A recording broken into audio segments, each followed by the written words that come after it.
I bid you all good morning, good evening, good night, wherever you may be watching this transmission, and you're watching Trends in the Housing Market, bringing you all the trends in the housing market, employment issues, unemployment issues, house insurance, property taxes, rental scams.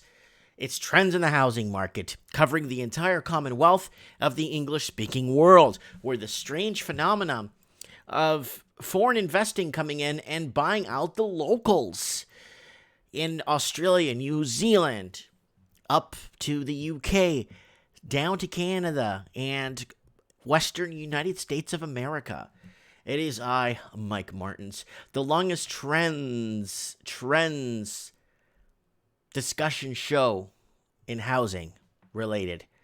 Longest. Lord Humongous, I hope he's feeling better. I hope he's feeling better. He wasn't feeling well. I hope he's feeling better. He's in the comments. We got Walking Journey from Texas. Good old Walking Journey. Don't forget to check out his channel. So the comments are starting to roll in. I want to thank another Anthony Castillo, who's watching us in Madrid, Spain, who watches Trends in the Housing Market. It's his favorite show. It's early in the morning. He doesn't care. He goes to work tired. Yes. We got 26 Gunter in the comments. So, Lord Humongous said he's got the bird flu. So, we'll keep him. We're going to have him on the trends. Hopefully, he's okay for Mike in the Night on Saturday. And we'll have him on and kind of give us a little rundown on what's going on with his situation. So, yeah, lots happening, guys, in the housing world. There's rumors of property taxes going up. So, home insurance is going up. The cost of living right now is getting so unobtainable. And we're talking about basic necessity living, SA. Basic necessity living. We're not talking about a swimming pool in your backyard house. We're talking about like a house and your neighbor's like 3 feet there and another neighbor 3 feet beside you. And we got Ben North in the house saying, buy in Australia, we need it. Then you keep that Ponzi scheme going. You have people buying houses. The GDP needs you to buy a house. The GDP needs you to buy a house.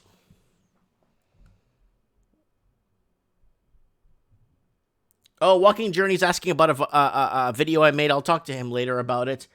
I can't talk about it on this show because it'll just get pulled. So YouTube is making changes on certain words that are said. I don't want to get this video pulled. I wanted to get it out there, guys. So Belinda's in the house. Hi, Mike. Oh, Lord. My dad passed away from that flu. Wow.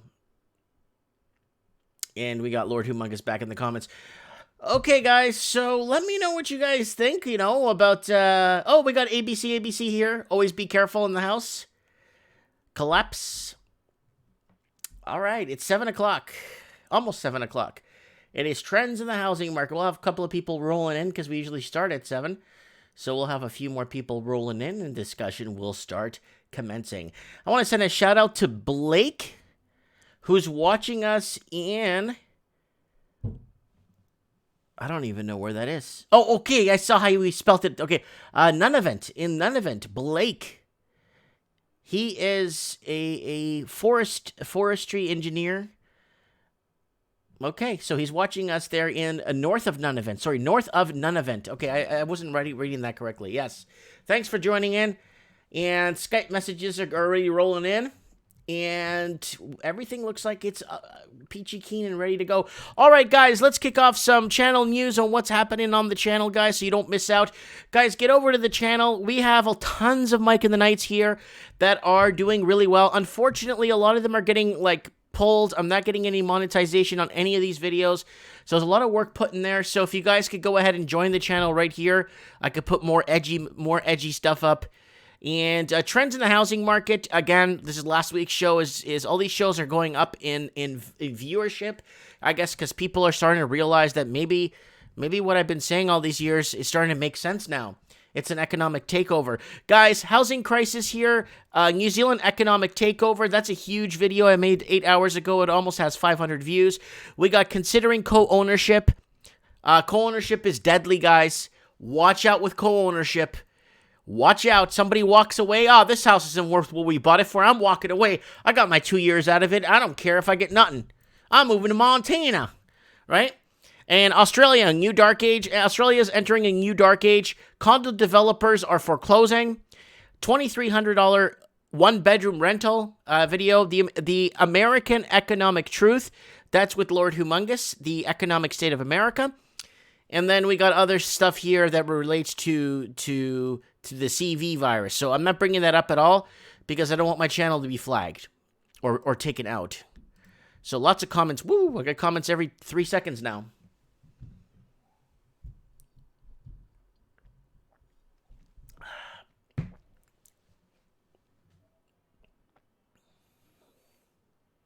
So John Ryder saying the Prime Minister gets $800 a day and Canadians get $800 a month on welfare.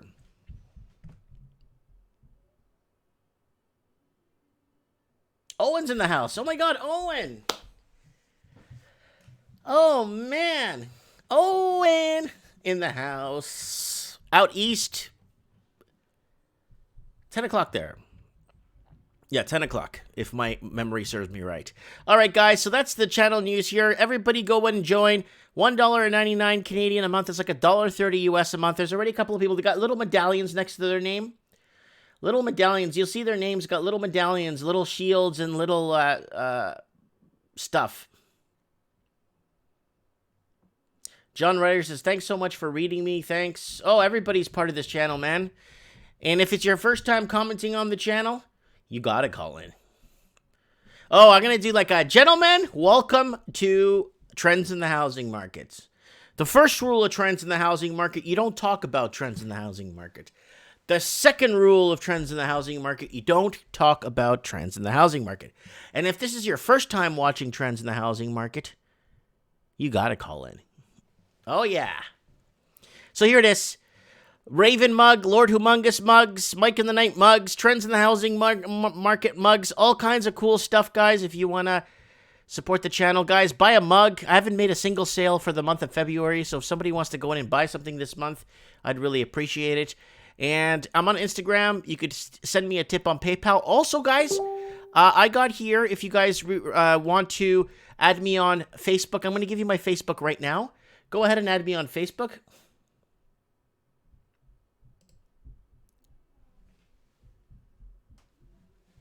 Okay, here we go. Add me on Facebook if you like.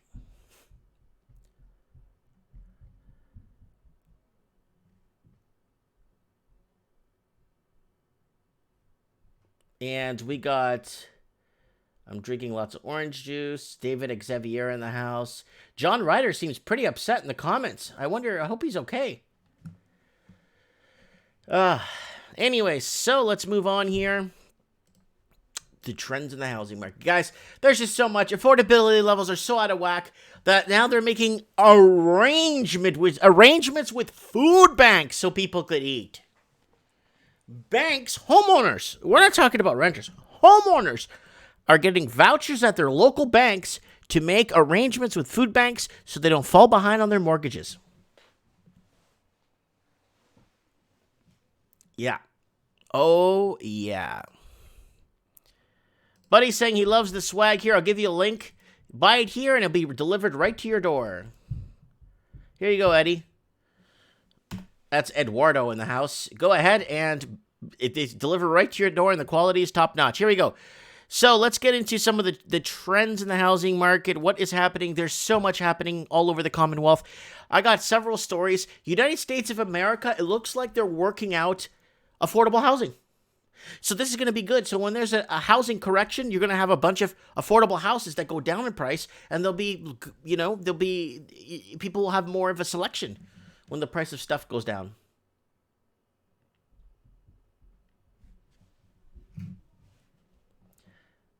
R. Dubai says, Mike, sell some magic cards. I do. I have it on my eBay store. Canada equals Jenga.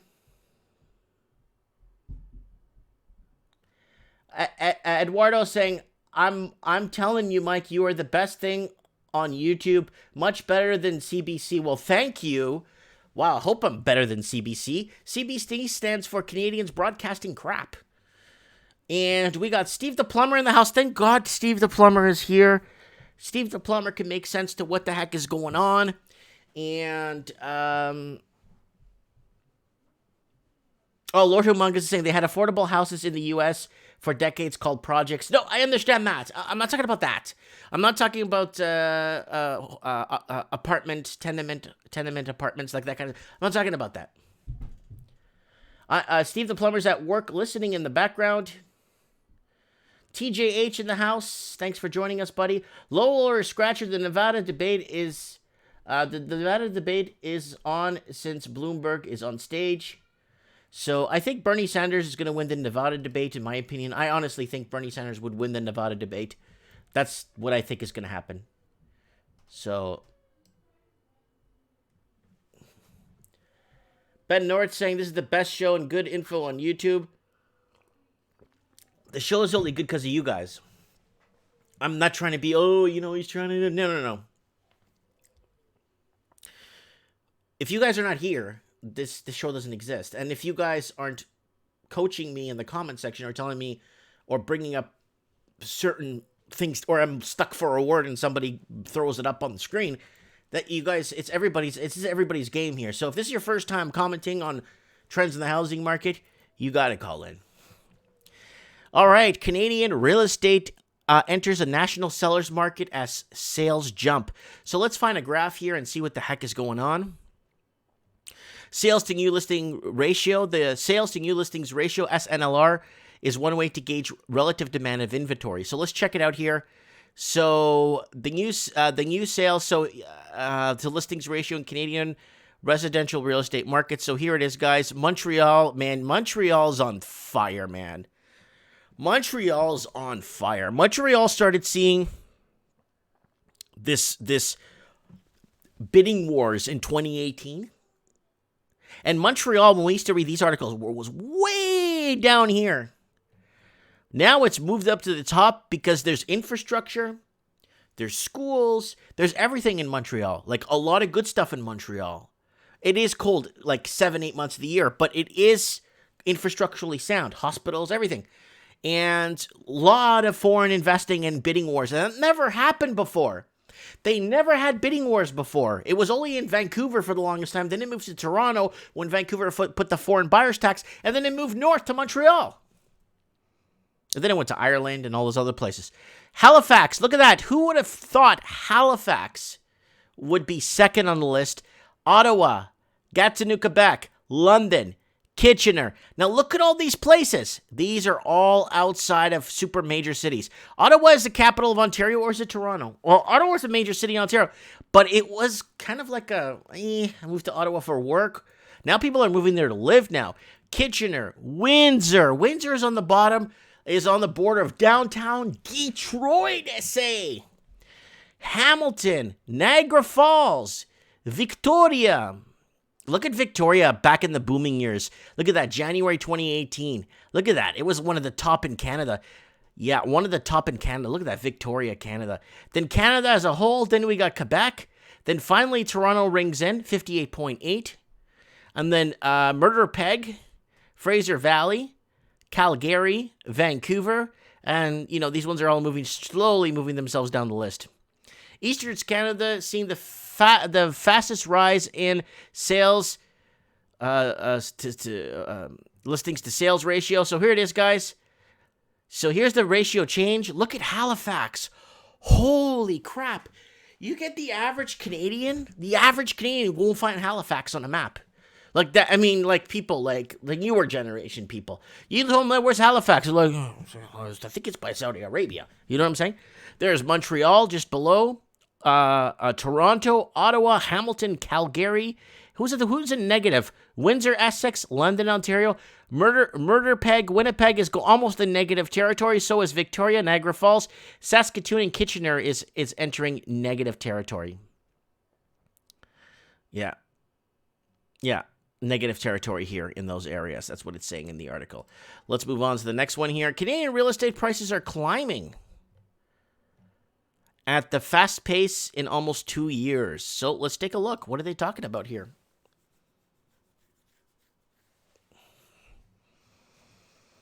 Here's the benchmark change. So it's kind of, you're starting to see a hockey stick kind of movement here, moving upwards. Look at 2017, man. Holy crap. Look at 2017. That's the year, I think it was from 2011 to 2020, the end of 2016, or mid 2017, when they announced that Canada has laundered over $222 billion through real estate. And it's like, woo, we got to do a little shoulder dance when you do that. You know what I'm saying? So here it is, guys. Canadian real estate benchmark price. This is really nice that everyone's getting wealthy on paper, but they're using their homes as ATM machines, so they don't have disposable income anymore. And a lot of them can't even live paycheck to paycheck anymore. And they're rich on paper because they own a house. Well, you can't eat your house, last I checked. So here it is. Canadian real estate benchmark price seasonally adjusted for typical Canada's largest real estate markets. So we got Oakville here. Is at its peak right now. So it was at its peak now. Right now was at $1 million and 99,000 at the peak. Benchmark is $1 million. Vancouver benchmark is at 1,026,000, 1,026,000, and it was at a peak of $1.1 million. For a house built in 1910 with the structural integrity of 2 years left. Oh yeah, I'm gonna sell you this house. You're gonna have it for either 2 hours of the structural integrity. The insurance will only cover you for 2 hours of owning the house. It's like, really? And we got Toronto followed by... Toronto did really well when it came to dumping money because of the foreign buyers tax in Vancouver. That really helped them out a lot. Then we got Fraser Valley, where I live. Then we got Victoria. Then the aggregation. So you got the aggregate pretty much along the middle, usually. Hamilton, Guelph. So at the bottom you have Montcalm, Regina, Saskatoon, Edmonton, Montreal, and Calgary, and then Niagara Falls, Ottawa. You could throw in there too. Now, here it is. Canadian real estate price change in a year. Again, we're going to go back over the basics again, the basic cities. Ottawa, number 1. Montreal, number 2. Niagara. And everyone's moving not to the secondary they're moving to cities that they'd never fathomed 20 years ago. Niagara Falls, then followed by Toronto, Guelph, Hamilton, Montcalm.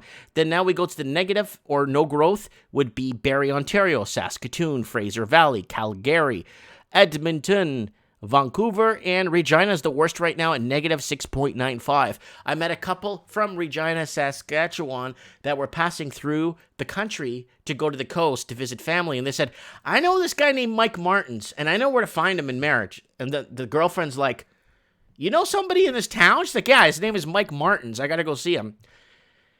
Canadian real estate sales reach multi-year record as insolvencies and population boom. So, what, insolvencies? What? Did I hear that right? Yeah, more and more people going bankrupt. And population is booming! This is an opportunity of a lifetime! We got Gary Medeiros in the house. I got a few articles that he posted today that I have up here today. Canadian real estate sees biggest January since 2008. Let's look at a graph here and see what the heck they're talking about. 2008. I didn't even show 2008 in here. All right, so it's there. It's plateauing is what it's doing. There it is there. It's moving its way down. There it is there, moving its way up. And this is the Canadian real estate sales rolling 12 months. This is the rolling 12-month average, guys. So a lot of real estate companies use this, or real estate outfits use this, because the rolling 12 months gives you a better number, I guess, when it comes to broadcasting, what's selling. So real estate sales by market, again, Toronto, look at that, man. Look at that. Sales are booming right now in Toronto. They're at 4,581 from its flatter 2019 and 2018. And Montreal, again, is inching upwards. Vancouver, but they're not what they were. See, 602 sales. But 2 years ago, the sales were okay in Vancouver. Let's be correct. 4 years ago in Vancouver, you'd get 4,000 sales, not 1,602. There's Calgary, of course, and then in the Regina, Sherbrooke, Kitchener, Saskatoon, Gatineau, Halifax, Windsor, Niagara, and Victoria are pretty much pretty slow-moving markets. And sales change by market. Vancouver is at the top. Quebec, Victoria, Fraser Valley, Sherbrooke, Montreal, Toronto, Gatineau, Winnipeg. And then in negative territory again, Windsor, Regina, Kitchener, and Ottawa. So people in Edmonton, ooh, Edmonton's there too, eh? Ooh, Edmonton's sitting there, eh? All right, let's move on. Rental prices down in Calgary, but vulnerable population still feeling the pinch. So rental prices are going down in the city of Calgary. There's a lot of supply, a lot of rentals on the market, but one-bedroom homes, as of January, Calgary had the 17th highest average monthly rent for a one-bedroom home in Canada is $1,277. So it's still pretty much too high. I brought this article up because it has a built-in graph of all the different major cities where rentals are at. All right, let's go back to the comments. They're moving too fast for me here. Lord Humongous suggests we should open a Swiss Chalet food van. 26 Gunter says start stacking and fighting metals, copper, lead, brass. So we got, yes, Mike, buy now or you'll never own. Yeah! Then we got Deno, Wexford, hi. Thumbs up for Mike. And then we got Diano, Wexford in the house. And then we got Leo in the house. TJH says 70,000 new residents in BC last year. I wonder if we break 100,000 in 2020. Yeah, that was an article I read, but it makes no sense. They want more population in Canada, but they want to give the local people living in Canada free and covered by the government birth control. Huh. I'm starting to connect the dots, and it's not looking good. So we got Gary Medeiros, woo, in the house. We got Serenity now in the house. Thanks for joining us, brother. Yeah. Let me just take a sip of this water here. So let's go over some of the rents here.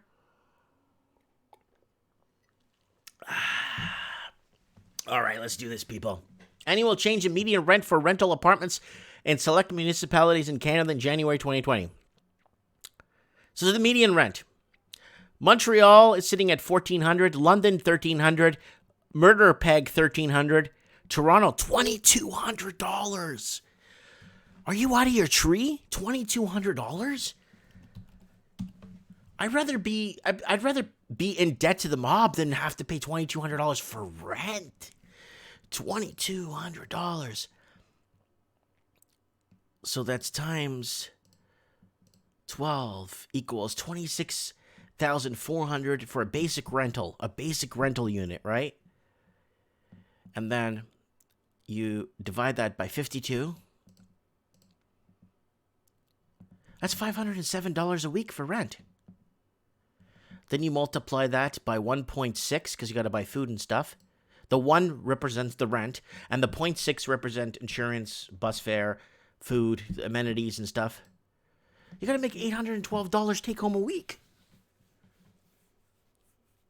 You have to make $812 take home a week. That's 800. Wow. Okay, unless you eat cardboard or shredded Japanese newspapers or something. Unless you could go without eating. I guess if you go without eating, you could bring it down to about 700, okay, 690, 700 a week.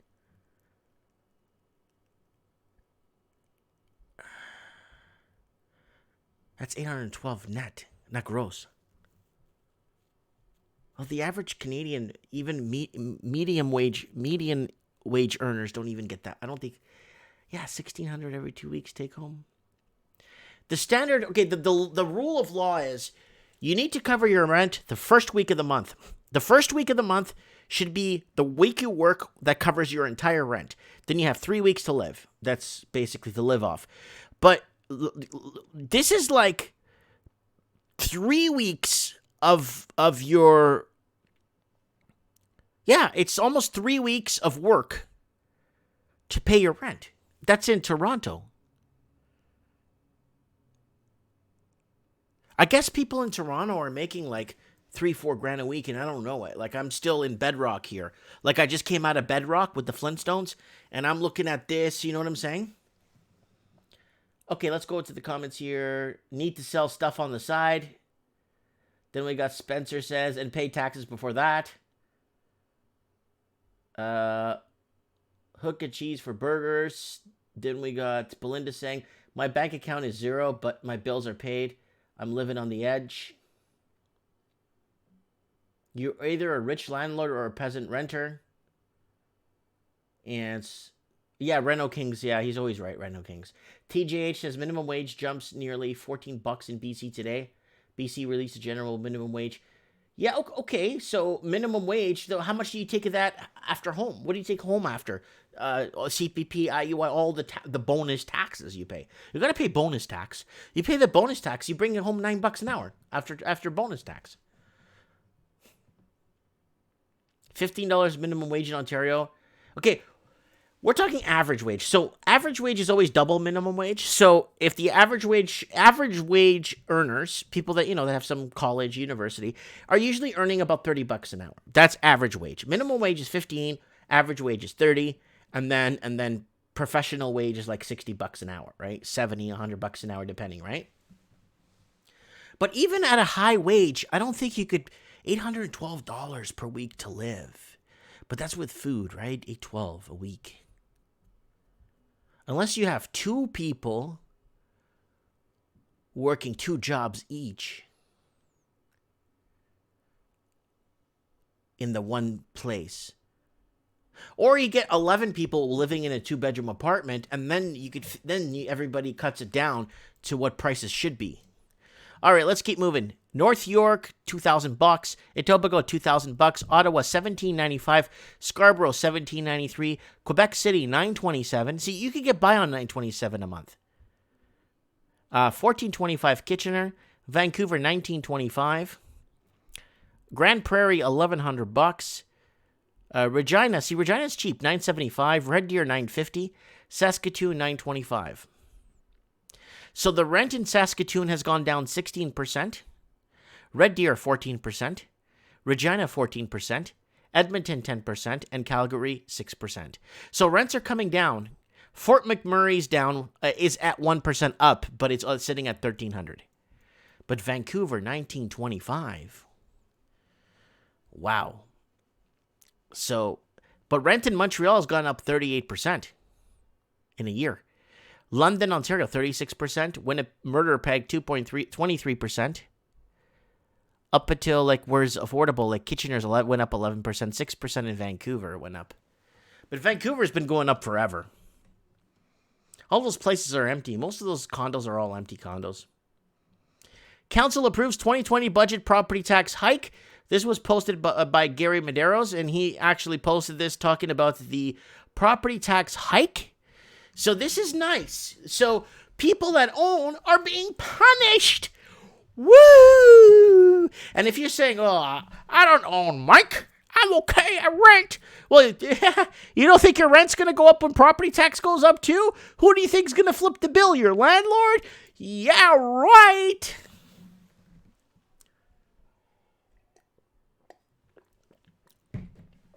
So Bloodar is saying he's making $45 an hour. Right? After tax, he takes home about $30 an hour. So that's not bad, right? That's a good wage. It's a median wage. It's a decent wage, right? It gets you by, but it doesn't, it's tough to, you got to really save up for vacations. You really need to save and kind of, how do you say,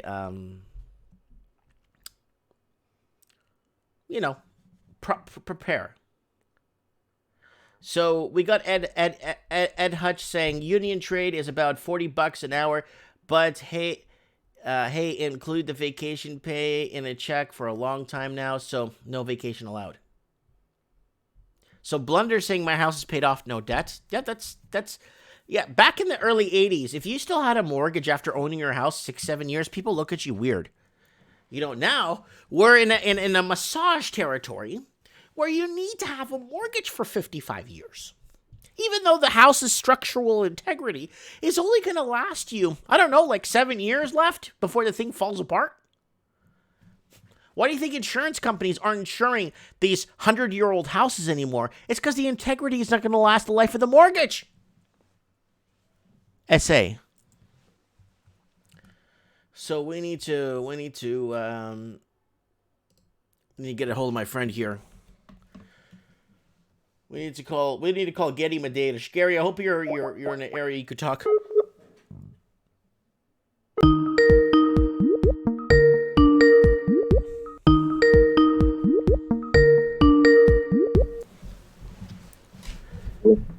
Gary.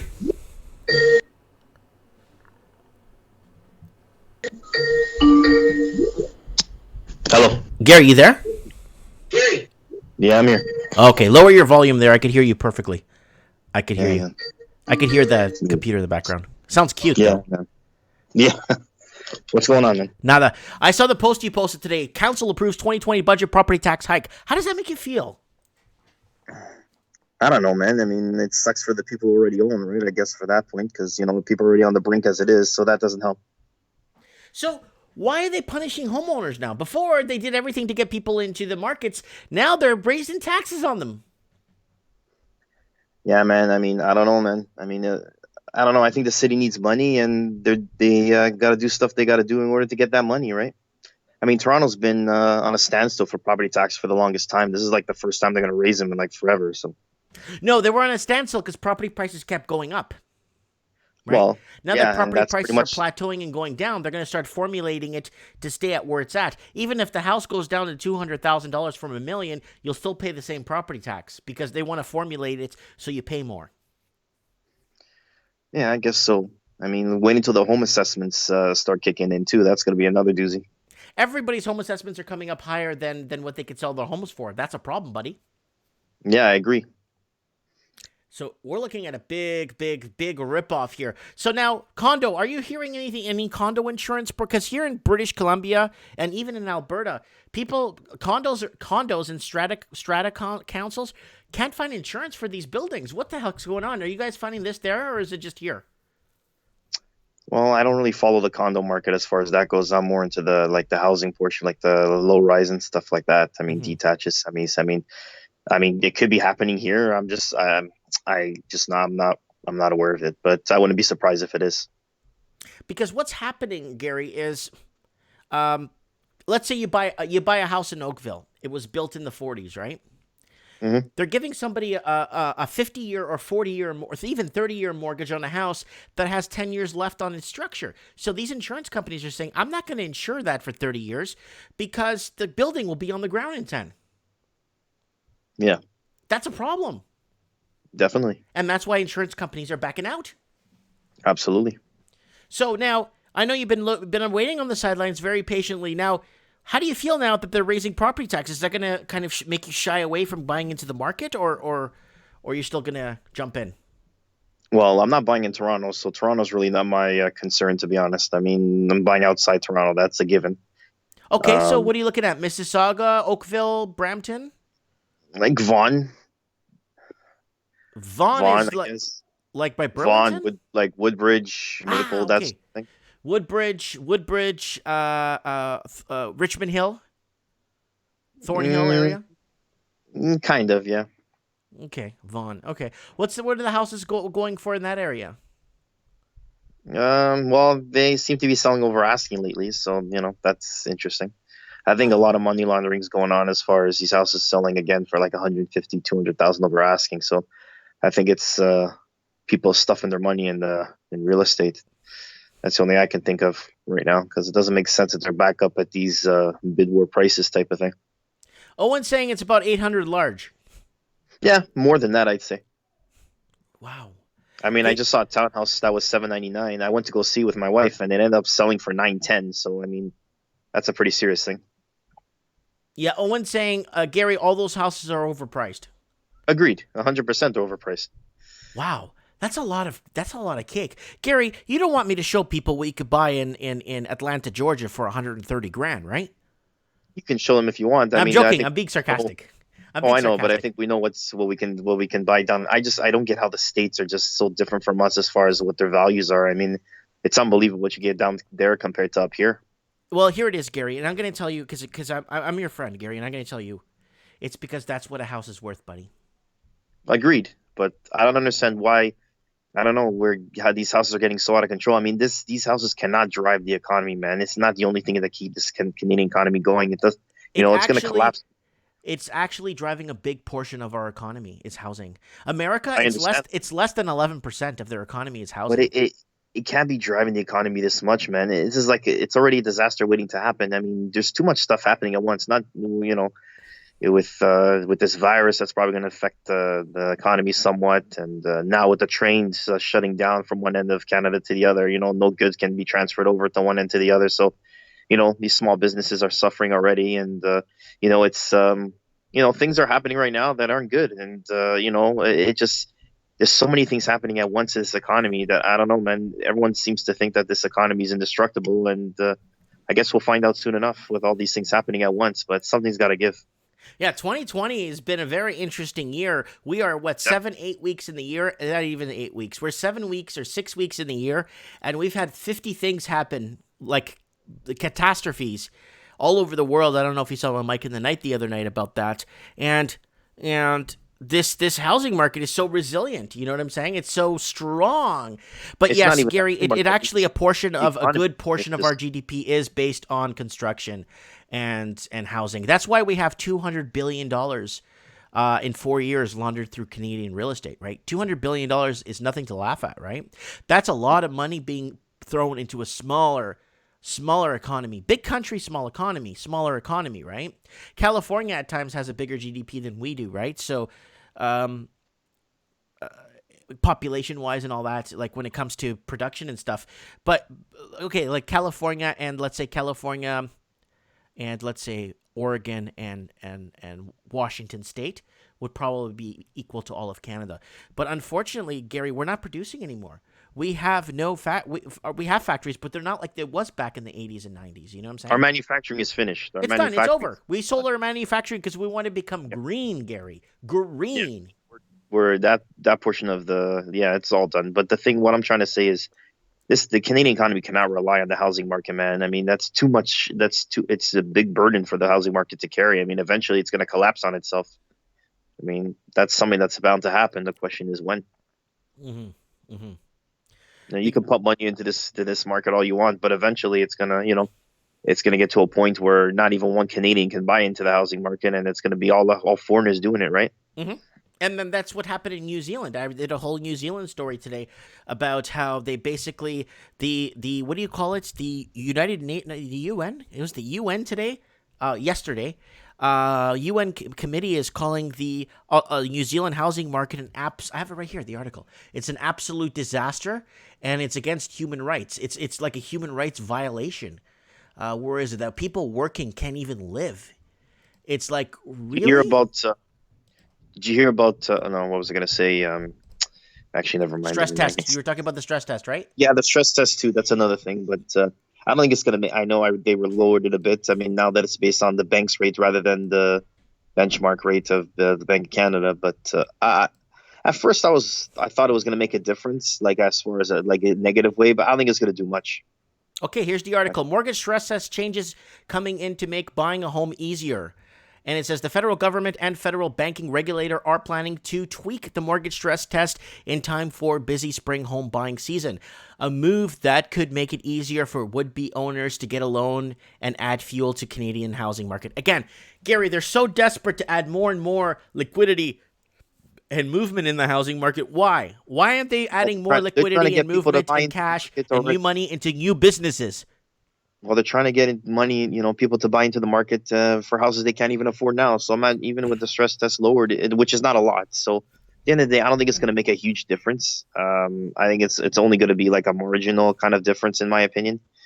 But I guess they want more people into the market. I mean, they want people buying houses. They want to pump out these mortgages, right? So banks are all slowing down with the mortgages. CIBC took a pretty big hit, and to be honest, they're the biggest reason why this all happened to the housing market, in my opinion, based on what I've heard. So, Mm-hmm, mm-hmm.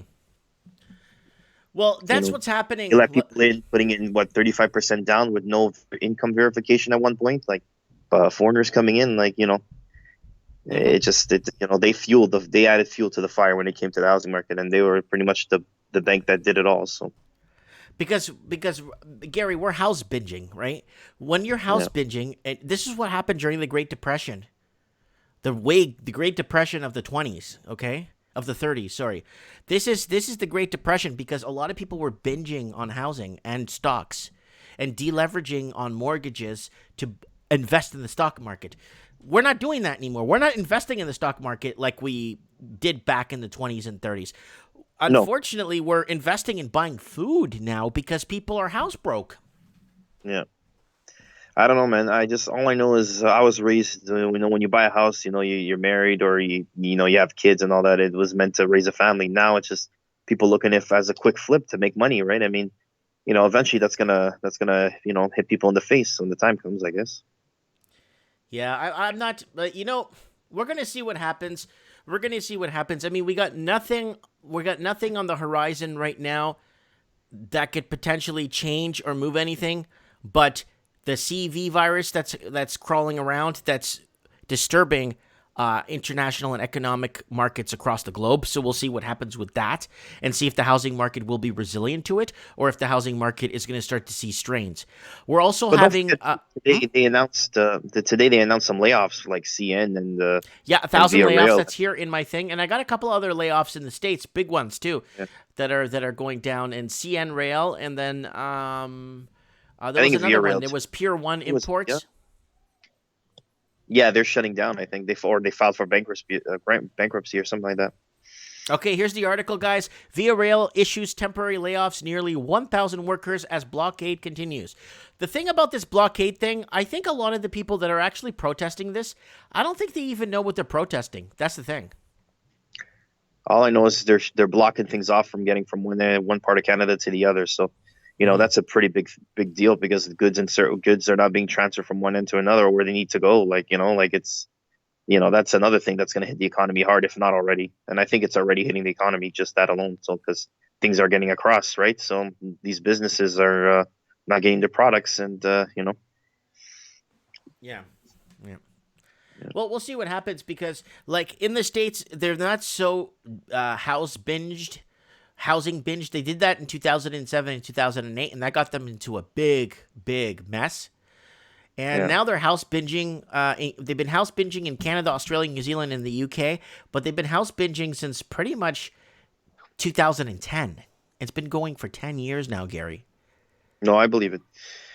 You know what though? I started thinking about this virus today, like more in depth, and you know what? The more I think about it, you know what? This thing came at it came at a perfect time because if Canada's economy does tank, if it tanks hard, I mean now the government's gonna have something to blame it on. Oh, it was the coronavirus that caused all Right. this. They're gonna point the finger at that. Yeah, exactly. Yeah, They they they 100%. they're Which and gonna I think they're fronting it as something that may be so they will use that as the excuse. But no, I already read the article 2 weeks ago where investors are putting the brakes on investing in Canada, New Zealand, Australia, and the UK. So investors are putting the brakes on right now.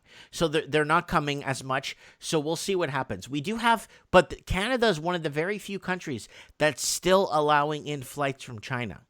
But most America isn't. A lot of Philippines isn't. Australia kinda isn't and is. But Canada's the only country, one of the very few countries, Gary, and there's 138 countries that are not taking in flights from China. Trudeau wants their money, man. We are so dependent on their money. It's not even funny. Yeah, Like of it's course we are dependent on their money. but it's Our their money. economy, everything. Do you remember the Depend. article I read for you last time you were on the phone with me? Canada would Yeah. be in a recession if it wasn't for money laundering. Let me bring this up, the article, because people are going to think I'm making this article up. That why would Canada do this and not even do nothing about it? Look, Canada would be in a recession if it wasn't for money laundering. Here's the article. So you guys think I'm making this up. Canada would be in a recession without money laundering. A lot of gems in last week's BC money laundering report. The biggest one was $225 billion laundered through Canadian real estate from 2011 to 2015, Gary. Yeah. 2011 2015. That's what they got from that. They're not even 2017, 18, 19, 20. $225 billion laundered through Canadian real estate. Yep. I mean, if we didn't have this money coming, and that's why they won't ban these flights from going in and out. Apparently, I don't know, man. It's just Trudeau's an idiot. I don't know what else to say. He's just an idiot. I don't know, and his government too doesn't really know what they're doing, in my opinion. Well, I they're mean, they're they're like, again. again, Gary, I brought this up in another show, is that Canada's fighting for rich investors, period. They've increased the visas to 500,000 per year to fast track more wealthy immigrants and students, right? Canada wants the students. Like right now, in New Zealand, there's a couple of universities, and in California, there's a couple of universities that might go bankrupt if they don't get the foreign students in. So you Yeah. see how heavily dependent universities are, and there's a couple in Canada that if they don't get the foreign students in, they're going to go bankrupt, these universities, because the Canadian people can't afford to go anymore unless they take out these huge student loans. Yeah. I don't know, man. It's just everything's a mess in my opinion. It's an interesting time to be alive in this country, that's for sure. Oh yeah, I mean it's great time to be alive, born to be alive. I don't know, man. It's just like I said, and I said this to Steve earlier today. That man, this thing, this virus, whatever you want to call it now, it came at a good time because, like I said, if Canada hits the tank, if the economy hits the tank, they're gonna have the virus to blame it on, right? So at the Oh, end they're of not the going to blame it on money laundering. They're not no, going of to course, blame it on anything. They're just going to blame it on this, and then they're going to say it's that, and then people, it's something that happened, and it was uncontrollable. It wasn't our government's fault, right? yeah, yep. I don't know, man. It's interesting. I think that with everything going on, I think things are going to happen a lot sooner than predicted. Like for example, I think they predicted I think we're already in one, but they predicted the recession in the end of the year to early next year. I think it's going to happen earlier now because of all this stuff that's happening at once. I mean, Did you see that like, article I read a few days ago that Japan is officially in a recession? oh yeah, Oh, they're in that's a not. recession. They've. Here's our report. We're in a recession. We admit it. Here you go. Yeah, And they don't care. They're down 15 something points. They don't care. yeah, They're like, we don't care. We're in a recession. But you know what? At least you could still buy a decent house outside of Tokyo for about 80,000 US. You can, like a decent home. yeah. You could still buy an apartment in Tokyo for about 75,000 US for a one bedroom. So it's not like they're in stagnation where price of goods keep going up and unemployment keeps going up at the same time. So they're stagnant. The only way to, how you fix this, Gary, is by raising interest rates. Yep. And I think And they will eventually. well, I think we're Ronald going to Reagan raise did. He fixed the stagnation problem that America had in the 80s. What he did was he raised interest rates, but then a lot of people defaulted when he did, right? So America lost quite a bit when they did raise interest rates, but he did save the economy to put it back on track. You know what I'm saying? Yeah. Did you hear about inflation today jumping to 2.4%?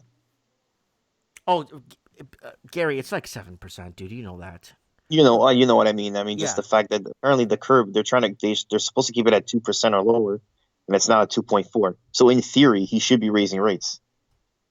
Oh, yeah, he has to because the currency devalues if you don't raise rates. Yeah. Okay, you're not So hedging against your own currency. this is the first time I see it at 2.4 in the longest time. I don't remember the last time it was even higher, like at 2.4. So the fact that it's that high, and it's funny too because they're blaming it on gas prices, but where I am, gas is at like under $1.10. So in my opinion, dollar right now, gas is cheap, but they're blaming it on gas, and I think insurance premiums that went up or something that caused inflation to go higher. So I don't know, man. I mean, I don't think they'll. I mean, I think they should raise rates, but they probably won't because they know what it means if they do. So, but at the end of the day, inflation's way past the mark that it's supposed to be. So. Owen has got it right in the comments. The great Canadian peso. That's what I Yeah. keep calling our dollar. You go with this much cash. When you go to Mexico and you have like 3 inches of cash, and you walk around like you own Mexico, and then you go spend it, and it just disappears so fast. That's what's going to happen with the Canadian dollar. Yeah, well, that'll probably start tanking soon too. Yeah. All right, Gary, I wanted to bring you on the show to get an update because I saw you post that earlier, so I wanted to give you credit for posting that on the Facebook page there to kind of give people give us a kind of a little what's on your mind type of thing, Yeah. All right, buddy. Listen, you take care. You have a good week, and I'll be talking to you soon. Okay. All right, man. Take care. Okay, atalog. All right, look. That is my man Gary. Gary.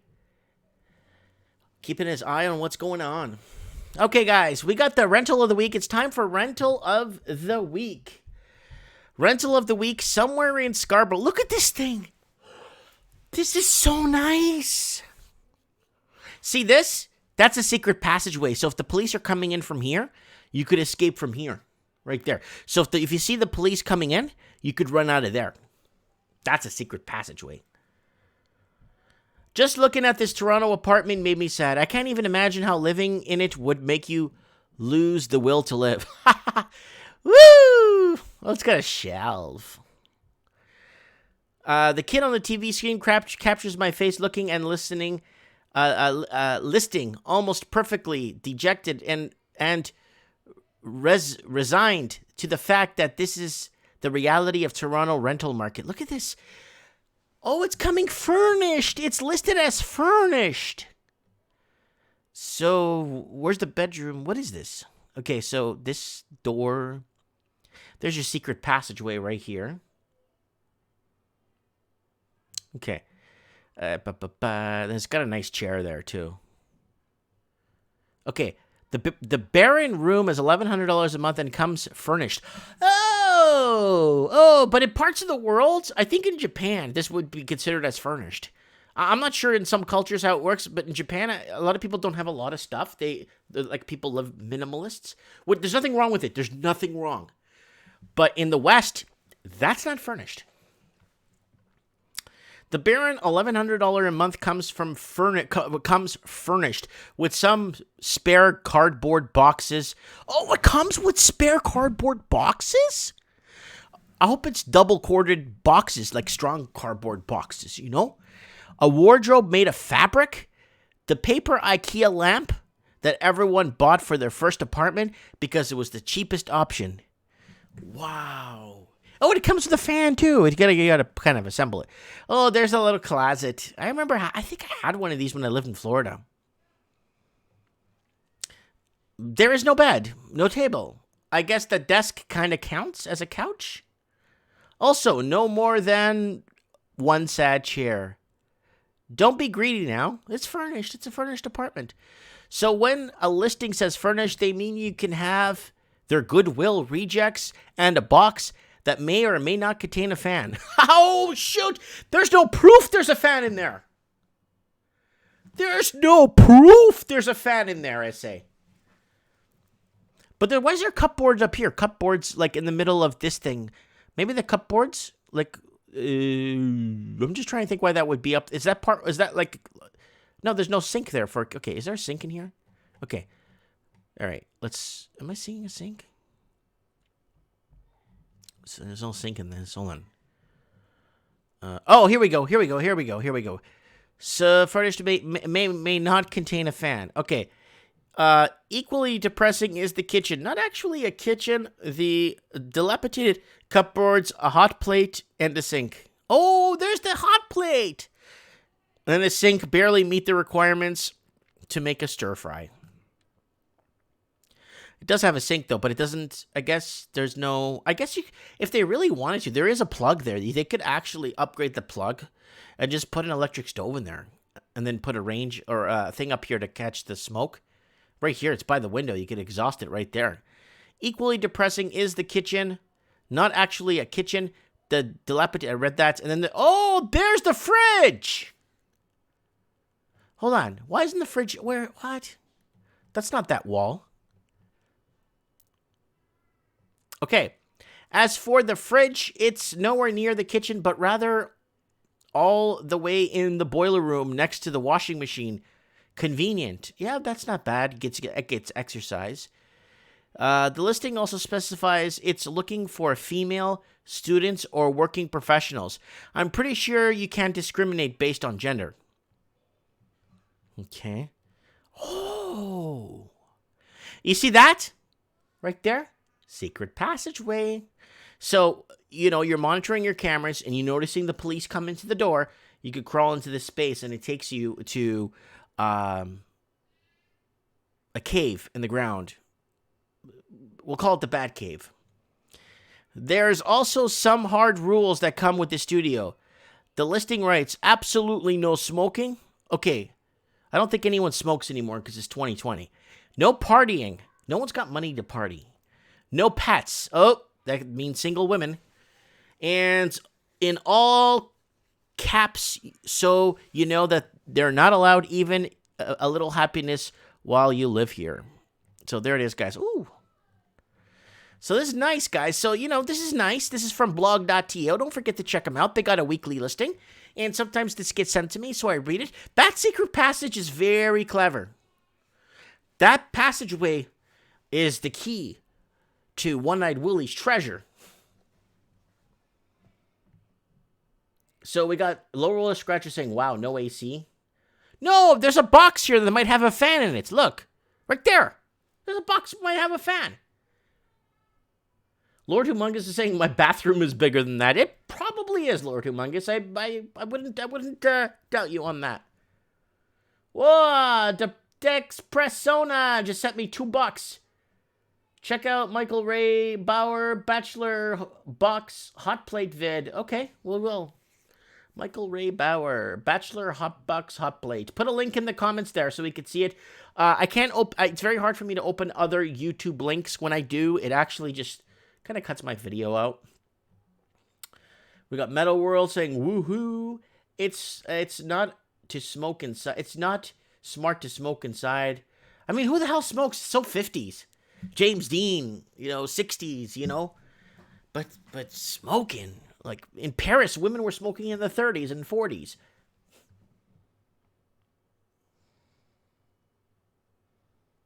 Oh, okay. We got Dex and Blue saying grow and sell ganja. And then we have Metal World saying haha. Yeah, you could share a YouTube link here in the comments if you want. Dex Persona, you could do that. It's not a problem. Hating the smokers. How much was that apartment per month? Oh. 1,100, but 1,100 and it comes, look, it's furnished. See that furnishings there? You could probably have you could have a party in this, but you can't have a party. So let's do this. 1,100 per month. Let's do the math. Give me a trusty calculator. Where's my trusty calculator here? So you are looking at 1,100 times 12. 13,200 a year divided by 52. That's $253 a week. That's actually good compared to what people are paying for in New Zealand. In New Zealand, this thing here is like $500 a week in New Zealand. For that. That's $500 a week in New Zealand. $550. Someone's saying it's 3-bedroom. No, it's not.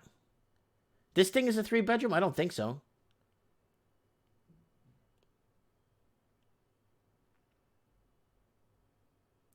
Someone says it looks like a break room where you go in and have a break, I guess. So 253, let's multiply that by 1 point. You're living alone, so 1.4. So you need to make about $355 take home a week to afford this place. And the majority of your money is going to...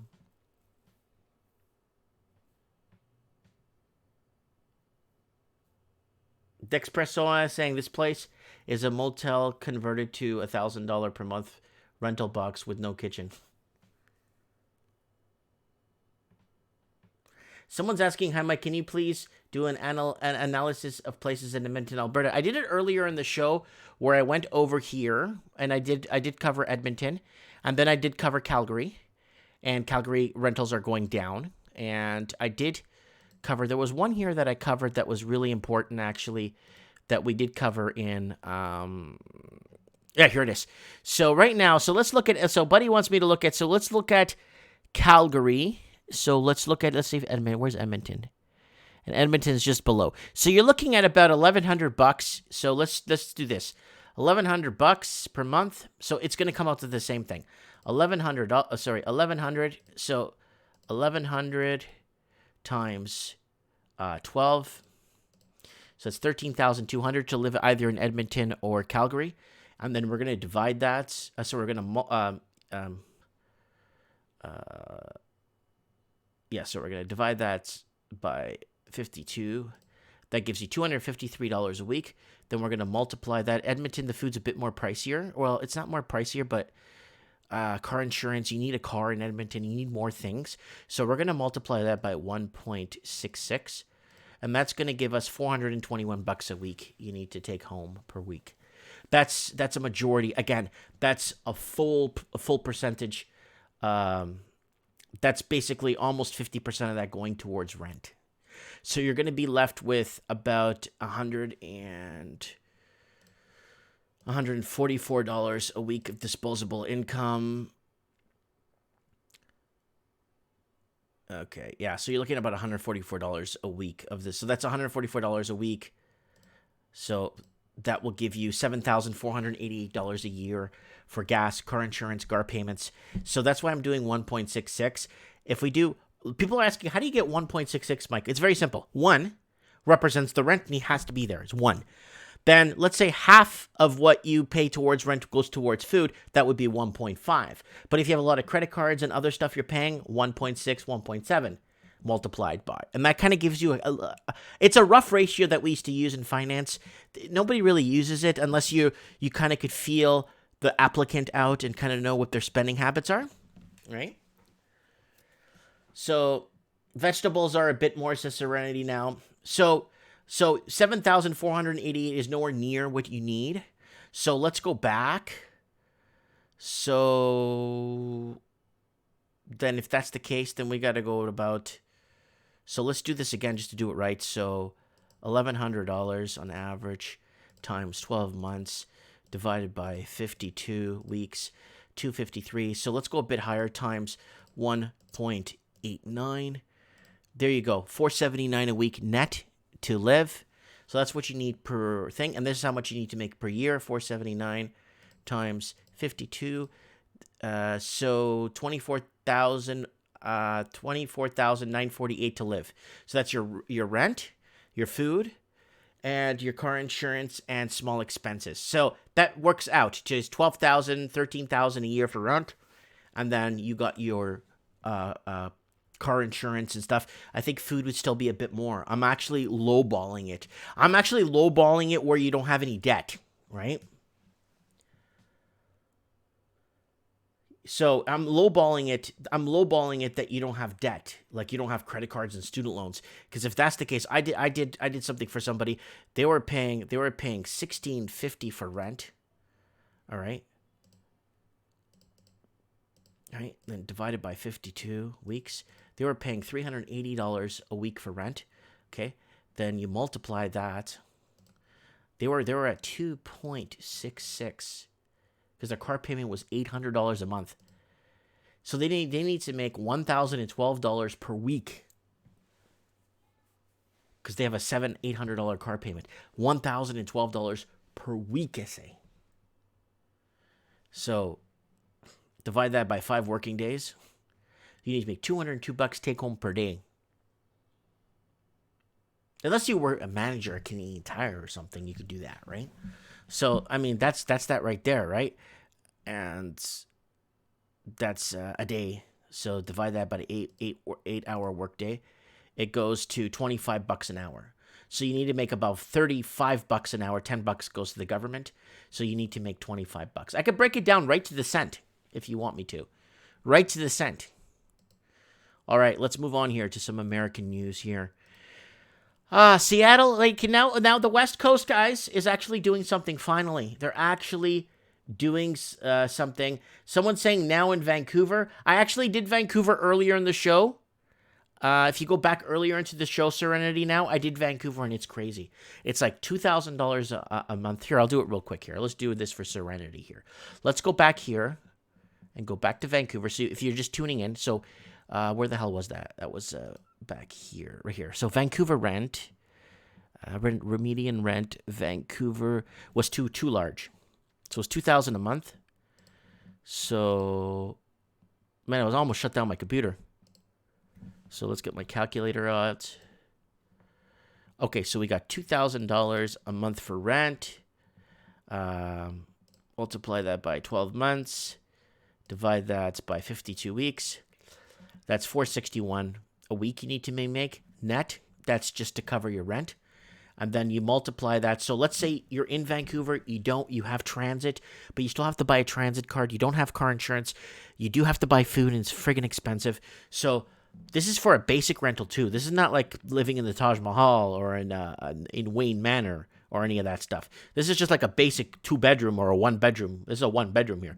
So we'll multiply that by, let's be generous and say 1.55.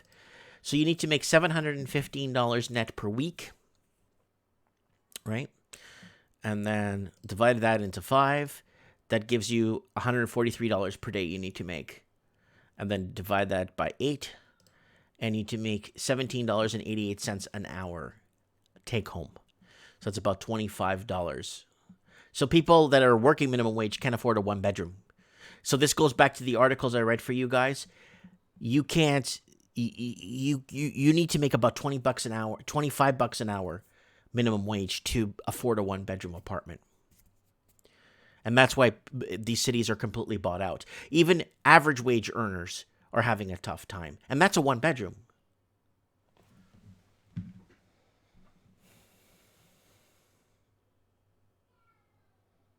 Yeah, someone said that Edmonton was booming. Yeah, until that till oil crashed. So guys, West Coast. Seattle approves 40 tiny house villages to help homeless. This is really nice. They're helping a lot of people move on with their lives and not have to worry about housing. So these are the tiny villages they're building. And I'm very happy to see this, that they're actually doing something about this. Seattle was hit by foreign investing big time. When Vancouver put on the foreign buyers tax, there they are. See, when Vancouver put on the foreign buyers tax, a lot of foreigners went down to Seattle and they spent a ton of cash. And a lot of the luxury condos in Seattle are owned by corporate companies. Not even, like, there's no name behind it, right? And they're all empty. So there it is here. They're actually doing something. Look, fire extinguishers. They're finding a way to, this is the Low Income Housing Institute that did this. And then watch this, guys. Seattle nonprofits and Zillow launch affordable housing search tool. So now they're putting in search tools to help people find affordable housing and making sure they qualify. But the problem is Canada is so backwards when it comes to that. Hold on. Portland nonprofit plans 150 units of affordable housing in Gresham. So there you go. Portland's doing it too. In Oregon, more affordable housing units. And this is good for America. So when housing market corrects itself, you're going to have a ton of affordable units on top of that. So housing will go down and you'll have affordable housing too. So pretty much everybody will start getting off the streets eventually, because a lot of those people are getting pensions or some sort of welfare, but everything's just too expensive, right? And then, so now Canada's backwards. So affordable housing right here, 150 units. There you go. Now, it's different. In Canada's, look.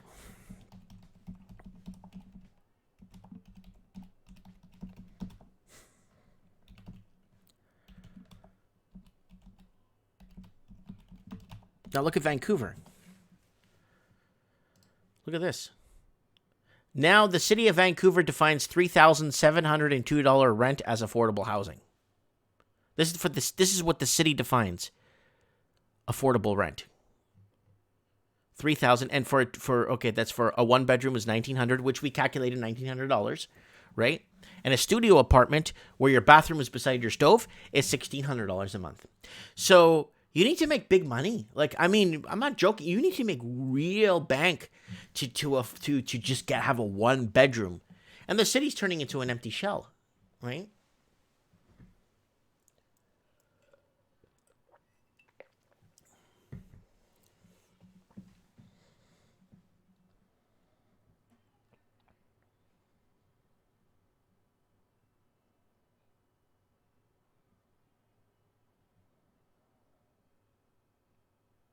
Kyle saying that's like 85% of my monthly income. Yeah, Kyle, this is a deal of a lifetime. 3702. This is affordable. Then you go back to Portland. And Seattle. They're building all these nonprofits and they're building all these homes and to get veterans in and older people that was hit by a ton of cash rolling into those states. And then Canada defines $3,702 as affordable housing. So let's get our trusty calculator out here. I'm not that good to calculate off the top of my head. So 3702, this is for affordable housing, times 12 equals divided by 52. You're paying $854 a week in rent. And then divided that by 5 working days, you get $170 per day you need to make. And then divide that by an 8-hour day. And you need to make $21.35 an hour net, not gross, to live in an affordable 1-bedroom.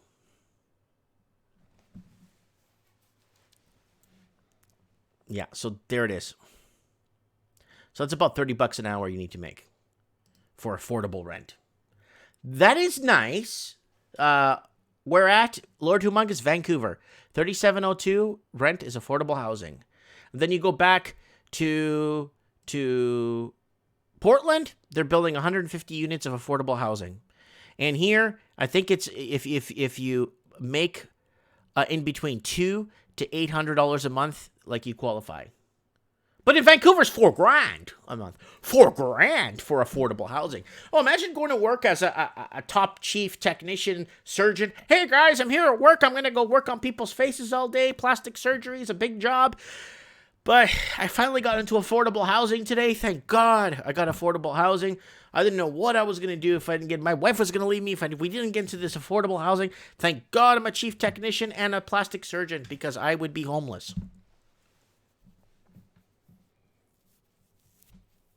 So Kyle's saying a duplex, $2,100 per month, 2 bedrooms, 2 bath, bedroom apartments in Fredericton, New Brunswick. Kyle, you got to call into the show sometime. I want to ask you about if the myth is true. A lot of foreign investing there. Or is it Halifax that's more, or is it Prince Edward Island? Or are there a lot of Torontonians skipping Ontario and moving out that way for affordable housing?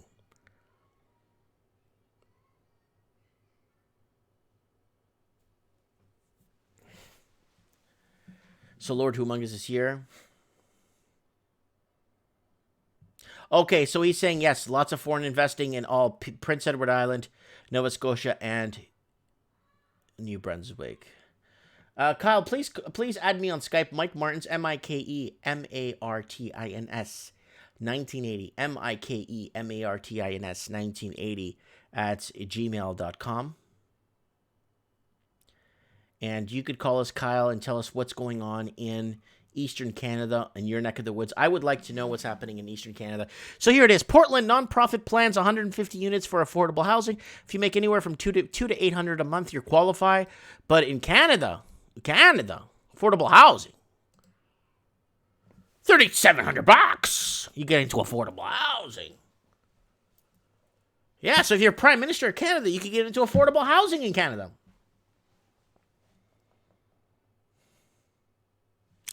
All right. It's kind of cute.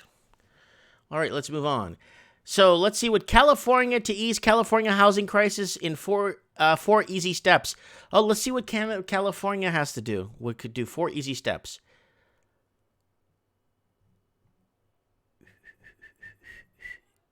Okay, 4 easy steps. Is it this here? It's just red tape. Environment Quality Act, Occupancy Act, subdivision bonds. It's not like real. It's just all political crap. It's bureaucracy and red tape.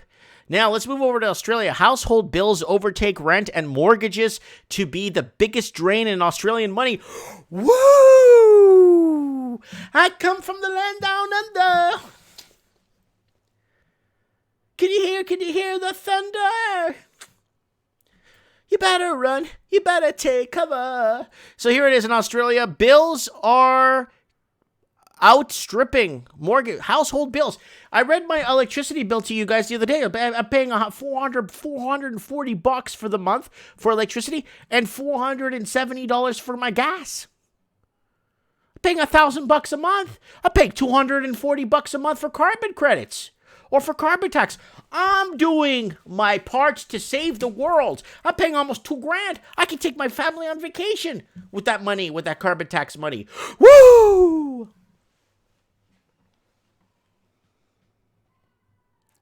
Cerveza.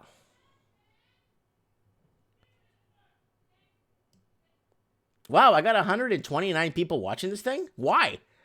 Anyways, thanks for tuning in, guys.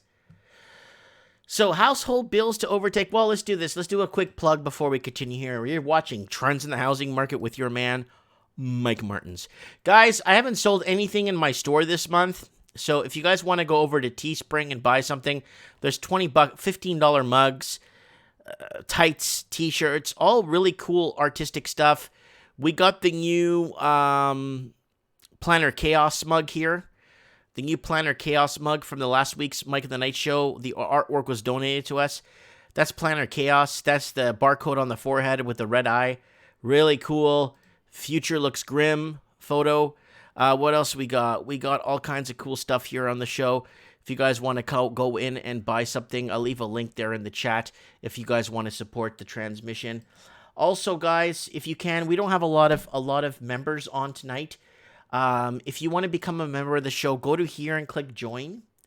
And I would really appreciate if you could go and join the channel for $1.99 a month. I know a lot of people, it's really trying times and it's tough. But man, I got a $400, I'm not making it up. I read the bill to you guys, $400 electricity bill. And I get like $100 a month from AdSense. You know what I'm saying? So I've been rewinding a lot of my old videos that have less than 50 views on them. I put them up to these 3 videos I put up today. So every day I'll be putting up a few videos, like this one with here and me and my wife. Hey guys, how's it going? Mike Martin's channel. This is like from 5 years ago. I posted that. I reposted it, and now it's actually getting views. It got less than 5 views. And I did a little like combination of we got another baby coming in. San Antonio. It breaks down like this. It's pretty cool. It's like it changes channels. Watch. These are all my videos. So it looks like it's changing channels. With hike. I don't know. Those are the hike socks I bought. I thought it said Nike. These are hike. There's hike shoes, hike pants. I just noticed that. I thought it said Nike for the longest time, but it's hike. Yeah, hike. So join the channel. Be part of the channel, guys, if you can. What else? You could tip me on PayPal. And you could also add me as a friend. And if you want to add me as a friend or follow me on Facebook, I'll give you my direct Facebook if you guys need to. Contact me, I get Facebook messages quicker. So if you want to message me on Facebook, go ahead. Okay, that's my plug for now. All right, that's my plug. There it is. Saturday's Mike in the Night. It's the best, man. Mike in the Night is the best. All right, let's go back to housing. Who would have known that housing could be so much fun to talk about for hours on end?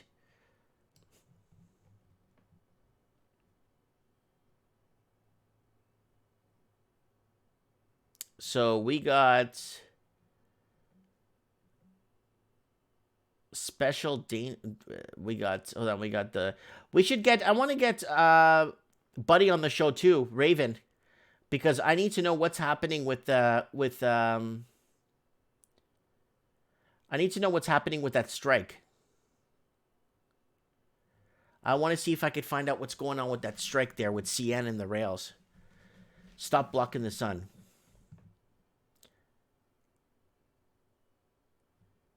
And then let's move on. So, household bills overtake rent and mortgages to be the biggest drain on Australian money. So you're not getting hit. Well, you're getting hit with housing because a tear down house there is like $700,000. Or blockade is what I meant to ask. What's happening with the blockade? VIA laid off 1,000 people. Yeah, I got that up here earlier. We brought that up earlier in the show. So let's go back to where we were. Oh, I got to read this one here. California governor declares homeless a disgrace. And tens of thousands of people living on the streets in California, the homeless crisis has become the state's defining issue. On Wednesday, Governor Gavin Newsom went as far as to devote his entire annual state address to the 150,000 Californians without homes. So basically is basically addressing the Californians that are homeless. A lot of them are pensioners and a lot of them work and a lot of them have degrees. So it's not that, it's just they just can't afford to get into a one-bedroom. For every homeless person in California, there's 4 or 5 empty investor-owned properties.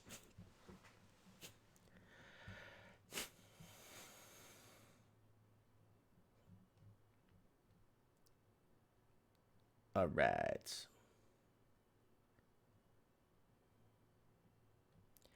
Man, I can't believe how time flies, man. I've been doing the show almost an hour and 20 minutes. Paying off house and rent have been long seen as the biggest financial burdens for Aussies juggling their finances.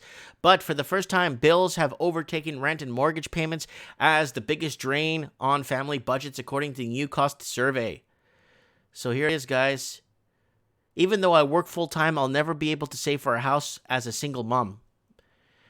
Bills are closely followed by rent.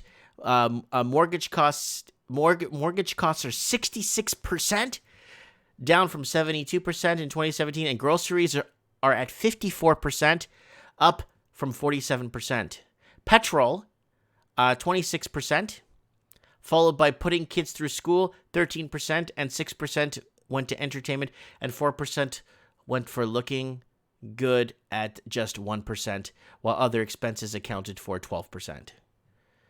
So here it is. Look at that. Solar paneling out the roofs. Slash your bills. However, there are ways to save on energy bills right now. According to Dan Adams, the founder of the new power company, gives consumers direct access to wholesale electricity prices. So there's ways to save money if you kind of like, ooh, is this a table here? Oh, it's asking me to vote. Looking good. Cast your vote. Okay, the biggest drain of the money is rent and mortgage. That's what I thought.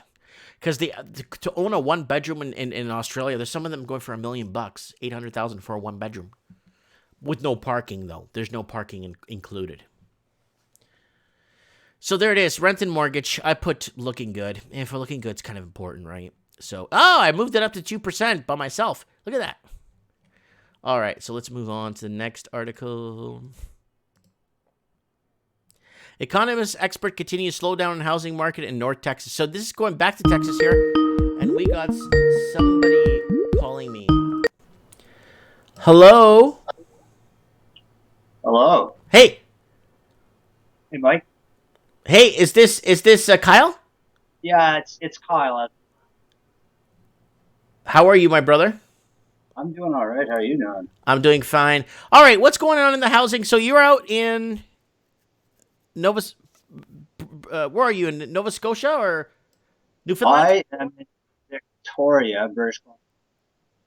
Oh, you're in Victoria. I am. Oh, I thought you were in New Brunswick. So I own rental properties in New Brunswick. Okay. So what's going on down there? Well, I'm not entirely sure. But I feel that, well, so I'll tell you a little backstory. So I had purchased a condo in Victoria in 2014, I suppose it was. Okay. I recently sold that last February. And so since then, I've been renting for the last year. So I did all right when I sold my condo. And so I thought I would just reallocate that into another duplex back east, where they're essentially, I don't want to say free, but they're very cheap in comparison to houses in Victoria. I So can I hear just your background talking. You have a computer running in the background? just one sec, Mike. Yeah.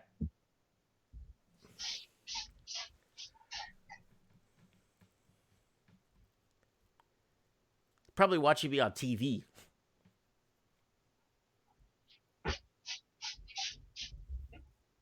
Getting a back feed. Just give me a sec. All right. So continue. Okay, so is that working better now? Oh, it's perfect. All right, that works. So, like I said, I sold my condo.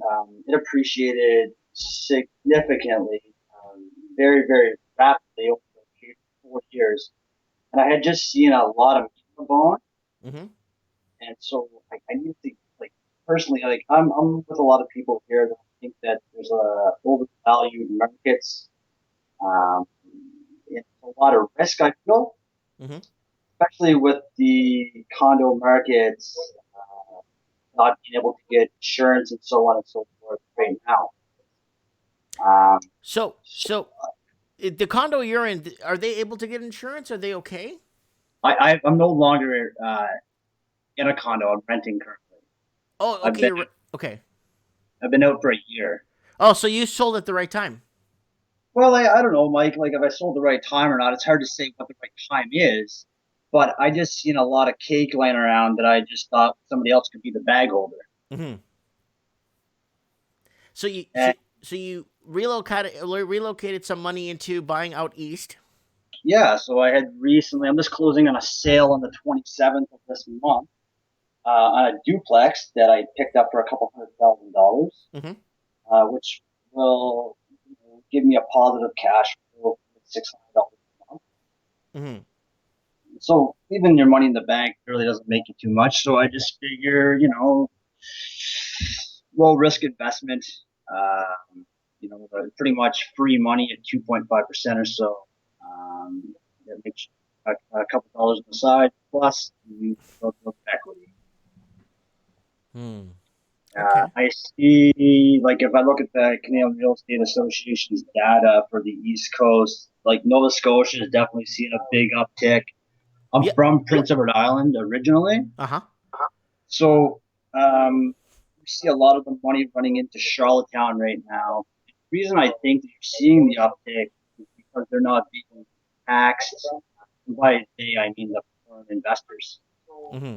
Uh, I could be out to lunch on that, of course, but I it's know just, there's a lot of foreign investing happening in those areas, like huge. oh, yeah, big time. And so, unfortunately, it'll just be the same trend there. The hourly wage, the living costs, they're relatively cheap, but over a period of time with money flooding into there, it's going to choke out all the locals. It's going to be the same thing like Vancouver, Victoria, Toronto.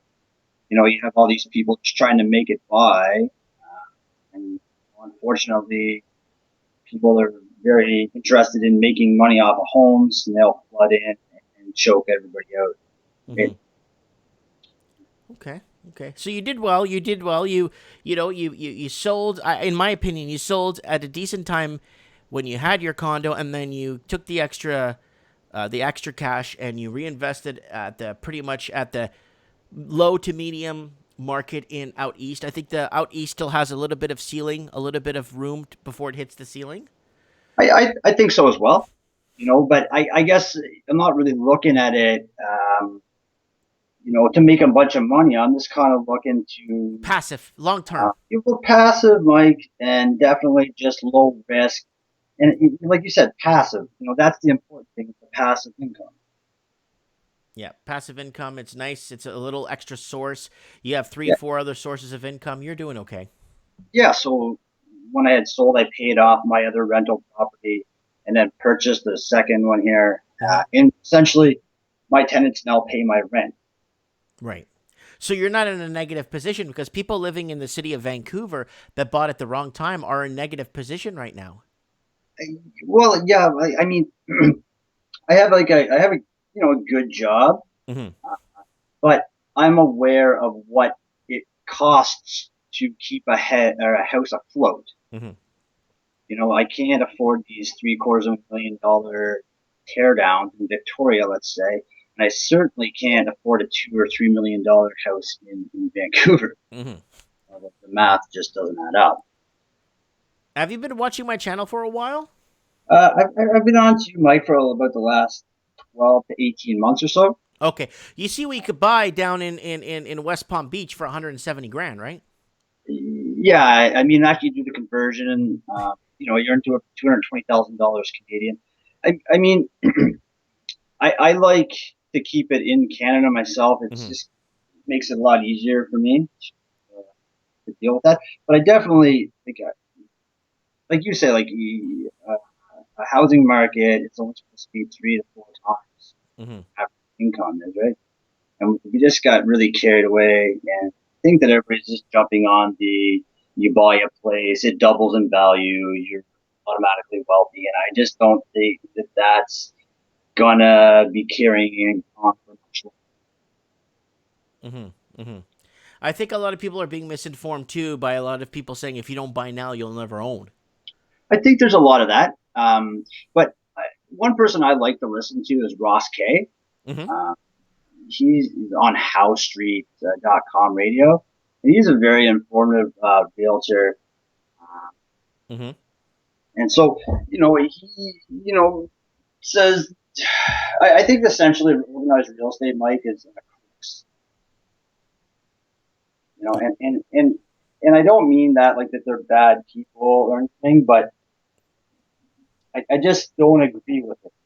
Mm-hmm. Mm-hmm. A lot of hype, a lot of talking up, a lot of pressure, a lot of if you don't buy now, you'll never own kind of shit. Yeah, that's pretty bad, man. That's that. I don't like seeing people being misinformed like that because that's not true, right? I, I agree. I think it's not true. But I guess maybe it's just risk that I don't want to take on myself. Mm-hmm. Mm-hmm. I But know. I think this whole condo insurance racket that we're finding ourselves in British Columbia currently has a lot of ramifications of the bad kind. Yeah, yeah. Well, people, it's going to be hard to buy a place. You're going to have to back out if you have a proposal on the table for a condo now, because a lot of people are looking at this and saying, "Wait a minute, I can't insure my place." No, because Well, now your condo's worth 800 grand. Congratulations, but we can't insure that property. It's too expensive. I think that um, you know you do have a lot of that going on, sure. But a lot of people, jumped on the hype. Thought, and unfortunately, I guess it's not even so much the hype; it's the only thing that people can really afford to get into are these bedrooms and these bachelors. And Mm-hmm. so I think that that's the big driving factor with that. Unfortunately, I think that if they can't get this uh, racket sorted out, and by no means do I think that the government should be intervening with the insurance. Um, I guess there's a lot of people that would get caught in the crossfire. Well, here's the deal. I think the government's going to start putting pressure on. And then nothing's going to work. And then what the government's going to do, they're going to just federalize condo insurance in BC, just like they did ICBC with the car insurance. Which is essentially a monopoly. Mm-hmm.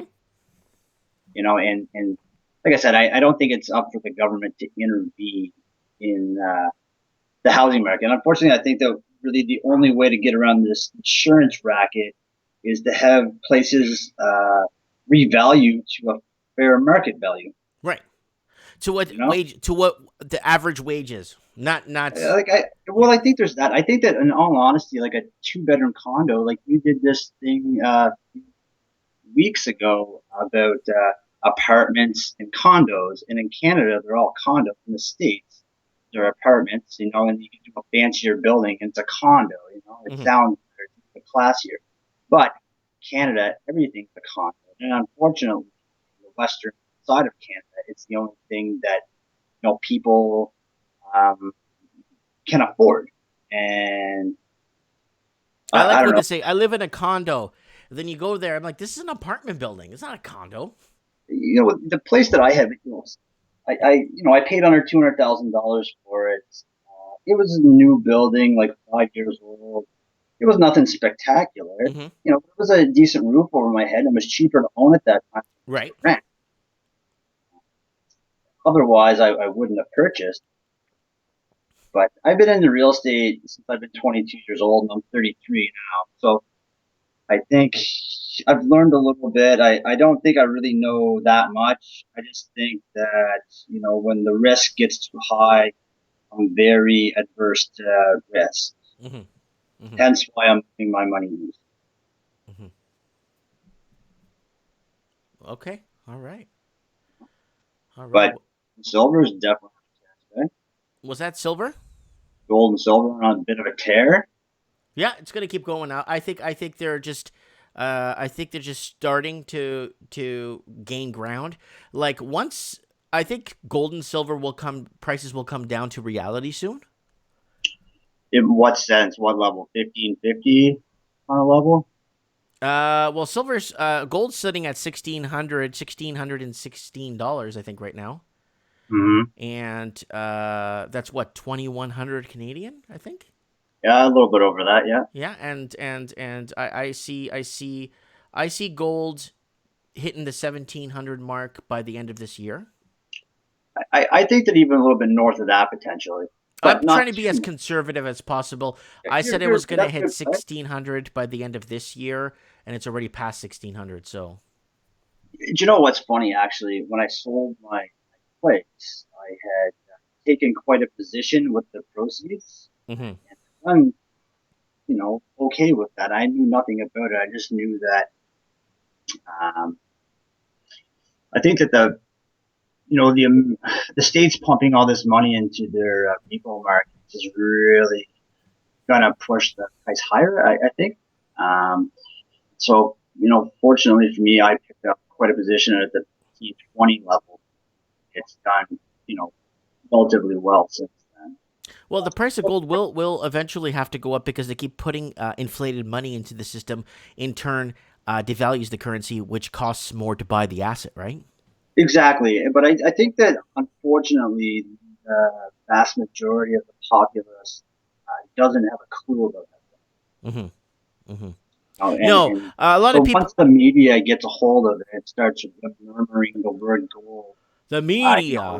The FOMO will run into the market, and You know what the media is? The media is global warming, pipeline, global warming, pipeline, global warming. You're a racist pipeline. yeah, you nailed it, man. Yeah, that's the The media here in racist Canada. word is nonstop. Yeah, that's all it is. You're a racist. Yeah, it's the number one go-to. It's the only play in the playbook. Yeah, yeah. All right, Outside dude. of that, go ahead. All right, I'm just gonna.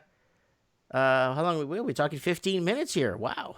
Any last words? We'll have you on again. Any last words? No, it's been a pleasure. I mean, I've been watching it for a while. I'm Good. really, I'm not on social media or nothing. So, I mean, if you want to like shoot me a message on Skype, if you want to have a Yeah, I got chat you now on or Skype.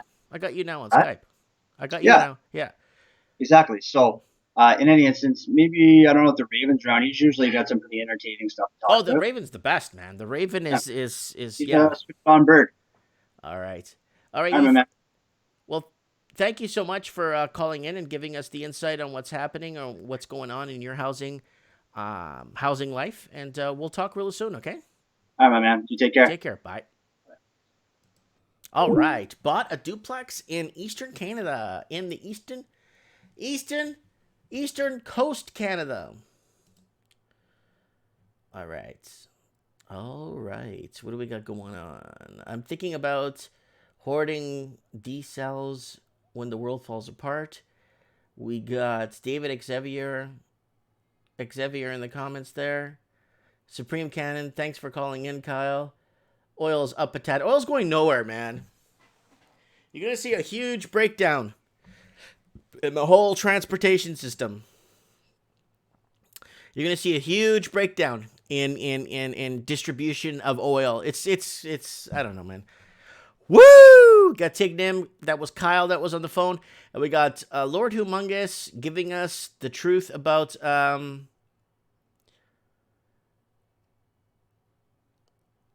oil is down. Yeah, that's right.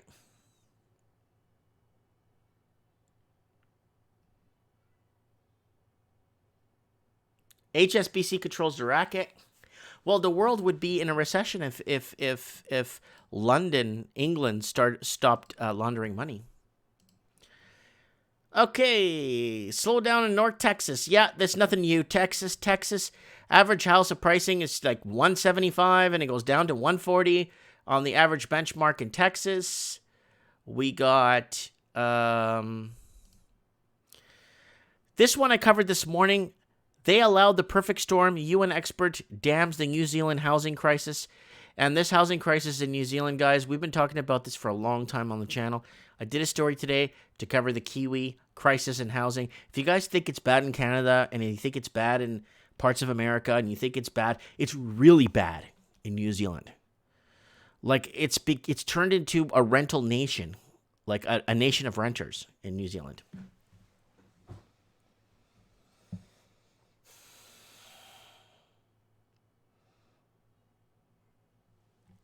Nation of renters. All right, where were we? Where were we? Let's keep going here. We covered that. So, mortgage stress test changes coming to make buying home easier. Of course, what's new? They're going to do whatever they can in Canada. Canada would be in a recession without money laundering. So, without $225 billion laundered from 2011 to 2015, Canada would be in a lot of trouble, okay, guys? So, just calm down. And we covered today on today's show the blog.to, this beautiful rental. This is really nice.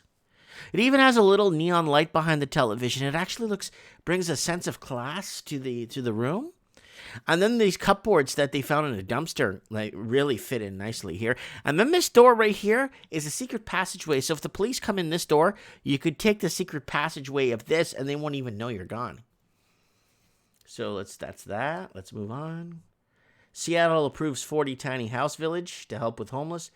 I'm very happy that Seattle, Washington State, Portland, and parts of California are building tiny houses for war vets and veterans. And wages growth flat as Australian economy stalls. Again, we're going to stagnation territory in Australia because wages aren't going up and unemployment's going up and the price of goods are going up. So this is your perfect storm hitting each other. Kabam. Oh.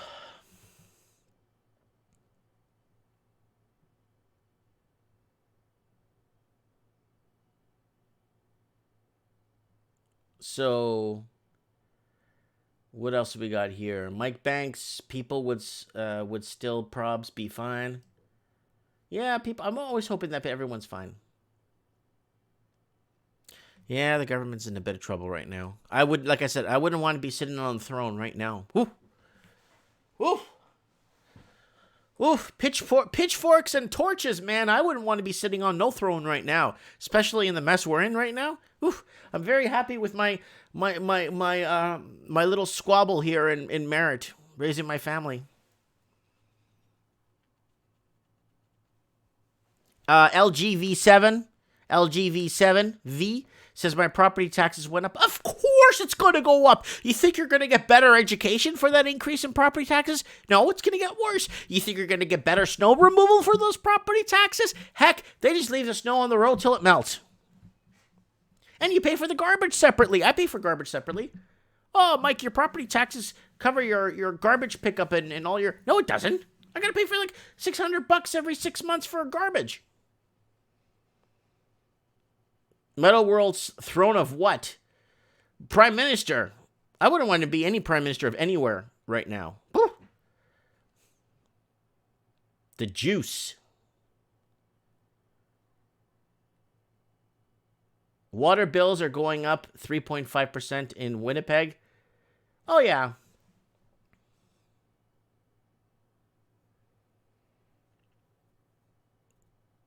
Supreme Cannon says, David Xavier, exactly. Oh, you sly guys. I know what you're talking about.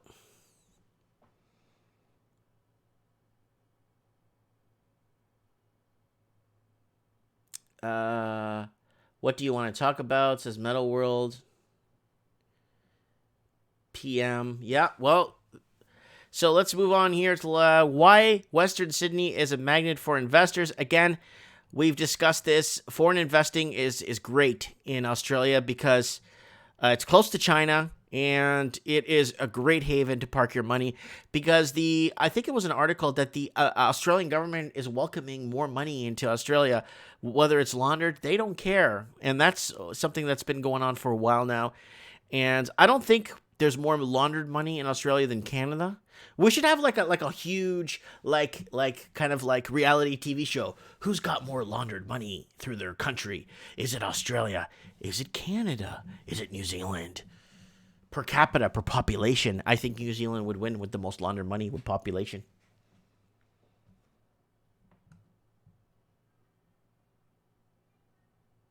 So censored we are. We're all censored. Lord Humongous says, Raven, put on a wig and call in. So it says here, indicating a fourth straight quarter of rental investor housing finance growth, it appears Australia's private landlords are rediscovering the taste of house buying. While relatively modest compared with investor surge for a few years ago, this trend will likely keep the push up in the Sydney and Melbourne housing markets towards new highs during 2020. As long as wages keep going up with the cost of renting, that's fine. But we go back to this article here, which I deleted or took off. There's not. Demand spikes in Montreal food center. So, okay, guys, so food center in Montreal, not enough food. And we have all kinds of people coming in. Before, it was the people who knew us, and we would give small food bags out because it's a single mom coming in. Now, all the refugees have been coming into Montreal. We see a lot more people, she says. She adds the rising rent costs and lack of affordable housing have also put the pinch on people's pocketbooks, Nader said. The food bank is at a very difficult situation. And there it is. Food banks are having a really tough time.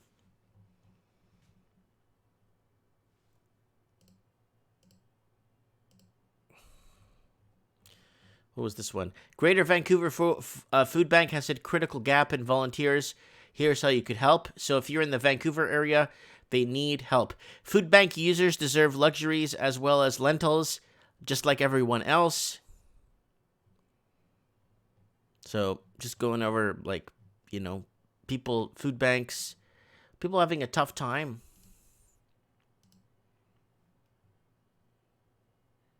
Oh, Wayfair gave its employees a sour Valentine's Day present, hundreds of layoffs.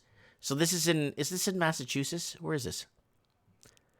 Wayfair, the online furniture retailer attempting to be the Amazon of its space, gave its employees an unpleasant Valentine's Day present as 550 employees were laid off. The CEO of the Boston-based e-commerce company informed its 17,000 employees of layoffs. In an email he wrote, since we founded the company in 2002, we have always had periods where we invested very heavily in the business and periods where we have worked to drive greater efficiency of all of our resources. So that's what's happening there. So that's a lot of jobs right there. And that's that. Pretty much covered most of the Commonwealth.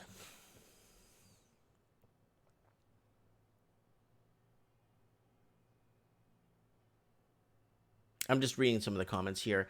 That's the electric car. It's going to kill oil, and it's going to kill cars. Well, it takes a lot of oil to produce a lot of oil resin to produce the plastics to make an electric car. If we were to replace every gasoline vehicle on the road today, we would have to use all the oil in reserves, all the oil we have, and probably another 20 years of oil to replace every car right now on the planet, because the amount of oil to produce that would just be absolutely phenomenal.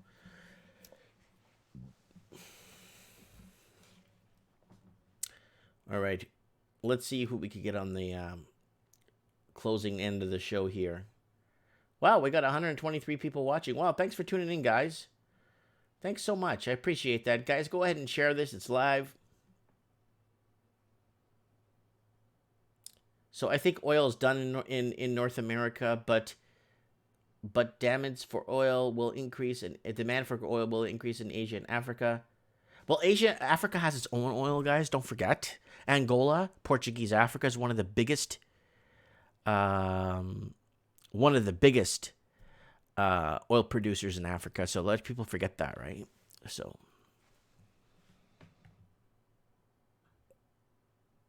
Okay, so let's get... Raven keeps saying something in the comments. Let me see if I could find him here. I always have a find... Oh, here he is. Oh, he sent me a picture. What did he send me a picture of? Oh, okay. Let me open this article. Raven sent me this article. Oh, yeah. Gary Medeiros covered this. Inflation rises again, hitting 2.4% in January, says StatsCan. 2.4%, I think it's over 2%. So I think it's a little higher than that when you factor in banking fees, car insurance. They're saying the price of gas. No, there's more things. There's more things at play here. Property tax. Let's see if the Raven could come on real quick and give us a horror story.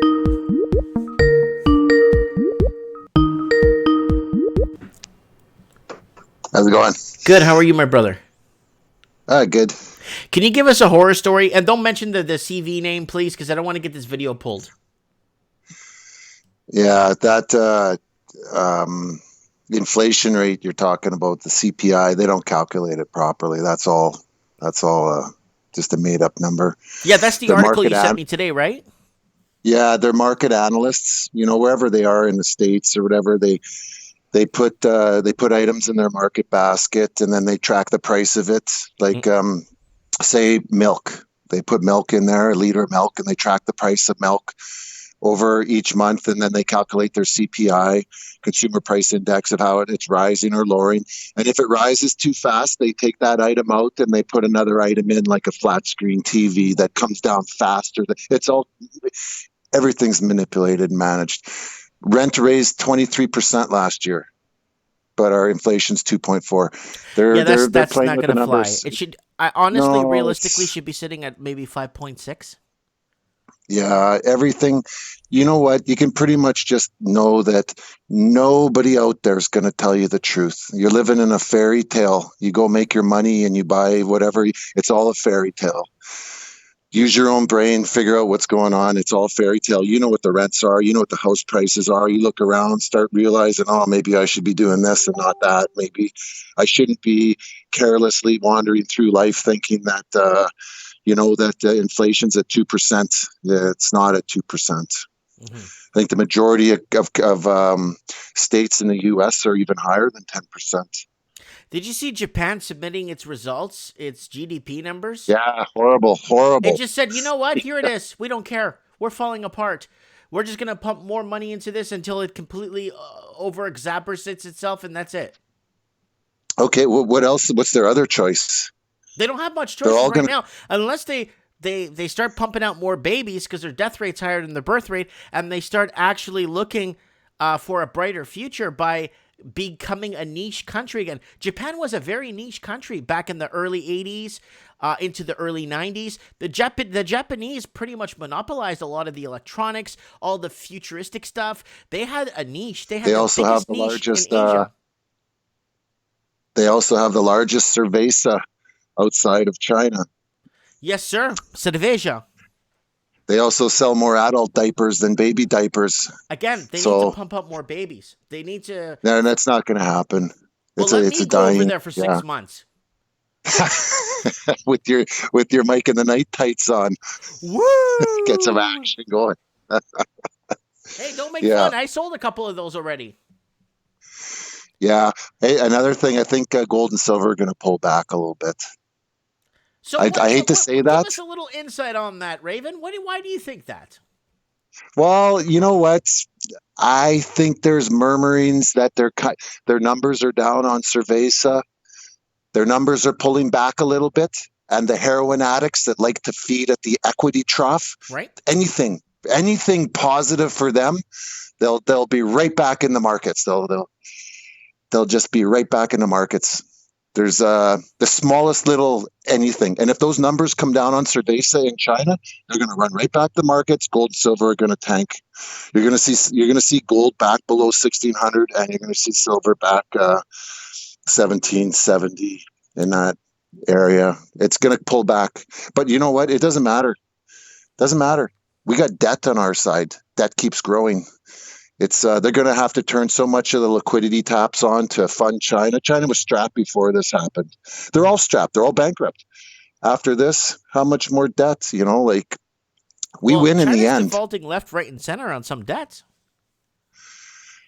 Yeah, they got 40 trillion in debt. They were strapped they're before defaulting on other fronts, and not only that, they're buying up some of the bigger banks. Well, they were already bailing out banks before this happened. Oh, I know that, but I'm saying some of the bigger ones are now like federalized now because they can't keep nationalized. It above water. Yeah, they got no money. Print some more yuan. They pumped 900 billion in this week. I think on Monday they pumped 900 billion. Well, the only thing that's reacting to this in a way, like where we could gauge, and I did a morning coffee with Mike where we could gauge gold and crypto. Crypto you can't manipulate. So with crypto, if you look at it, Gold stays flat pretty much. It goes up here and there, where crypto goes $20,000 in crypto. Why? Because crypto is an unmanipulated market that, you know what I'm saying? So you look at that, you look at the VIX, and you look at other things, indicators, and you know crypto's going to go up. Yeah, I believe they can manipulate crypto. The CMEs in there trading crypto, those guys got their platforms open. They can manipulate it. There's nothing that they can't do.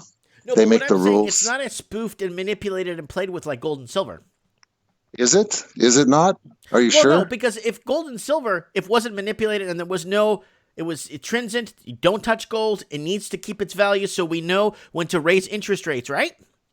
No, they Well, I start watched- spoofing the markets, naked buybacks. Yeah, you know what? That spoofing the markets. I watched a show on these two guys were talking. One of them was a big player in the banks, and he said the best way for you to get banks to stop spoofing the markets and playing with precious metals is to put indictments on a big bank and call them in and bring them in to answer for what they've done and throw jail terms at them. And they're doing that to JP Morgan. They are. And when that broke last year, you watched gold and silver started to run up after that story broke because the other banks backed away from spoofing. They're probably still doing it, but not as much because they're scared of what's happening to JP Morgan. Mm-hmm. So when that broke, the gold and silver started to run. That was an interesting correlation that I didn't really see and put together, but that big player there brought that out and said, yeah, that's what happened. Mm-hmm. So doesn't matter. Look at how, like, with the stock market drop 100 and something points the other day and gold and silver took off over 16, you know, if they weren't pumping hundreds of billions, the plunge protection team, if they weren't pumping so much money into the markets, we would have dropped 1,000 points. You know, Yeah. they're trying 1,000 points is being very conservative. They're trying their hardest to rein it in.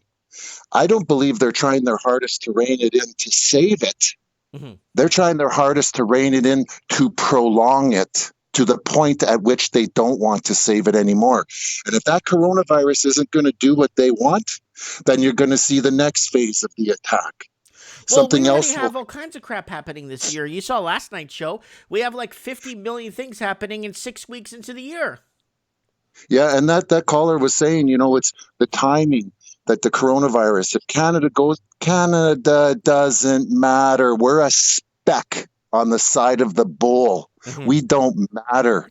This is a Rothschild initiative. This came from the handlers. This doesn't come from Trudeau. Talking about Trudeau is a misallocation of my time. I don't have anything to say. It's just a waste of time. No, what is that? Oh, is that the Canadian leader you're talking about? Yeah, that guy. That guy. Oh, I thought he was in Bahamas or something. I never heard nothing since then, or Africa or something. Yeah, true. Like, Canada's such a small player in the big picture of what's going on. You know, when the States goes, we're going to be like a match in a snowstorm. It just goes, gone. Is it, Canada? What happened to them? Do you know what Canada means in Portuguese? No, I don't. Nada means there's nothing here. Yeah, that's wasn't that Cree? Isn't it a Cree word? It's a joke. It's a joke we used to say in high school. The Portuguese discovered Canada. They came in and they put nada means there's no hay nada, like there's nothing here.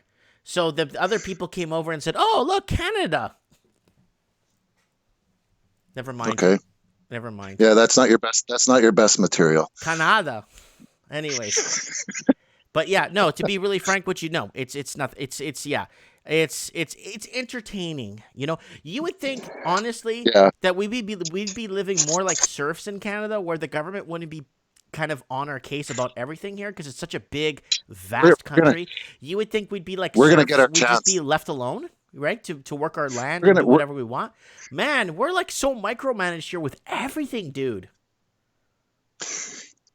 The more that this situation progresses, the more liquidity is going to be pumped in, the more the bigger wage disparity, the more rent, the higher house price. This is going to be exponential in the next year to 3 years.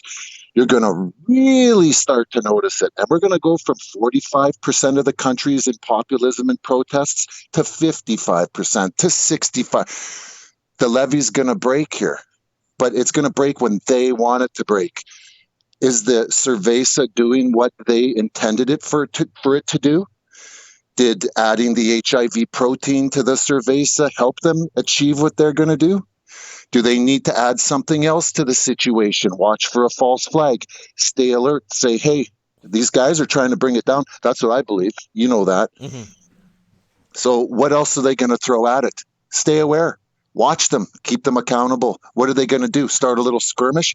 I saw a video on Zero Hedge today where American military ran their truck into a Russian in Syria. They ran their big Humvee. It was bigger than that. It was a big, huge with a 50 cal on the roof. A Russian truck tried to pass them on the highway. They hit them off the road. They hit a Russian truck. You get in a firefight with Russians in Syria, that's going to be a problem. And they did that today. It showed it on Zero Hedge. There was an altercation where they hit that truck and pushed them off the road. They almost hit a civilian. The guy had to jump out of the way. That's getting a little bit. One wrong bullet and the wrong person is going to start something, and they might do that. They might do something like that. Stay aware. That's something else. If Cerveza does not do what they needed to do to shut the economies down, then something else is going to come. They got a plan B, a plan C, a plan D.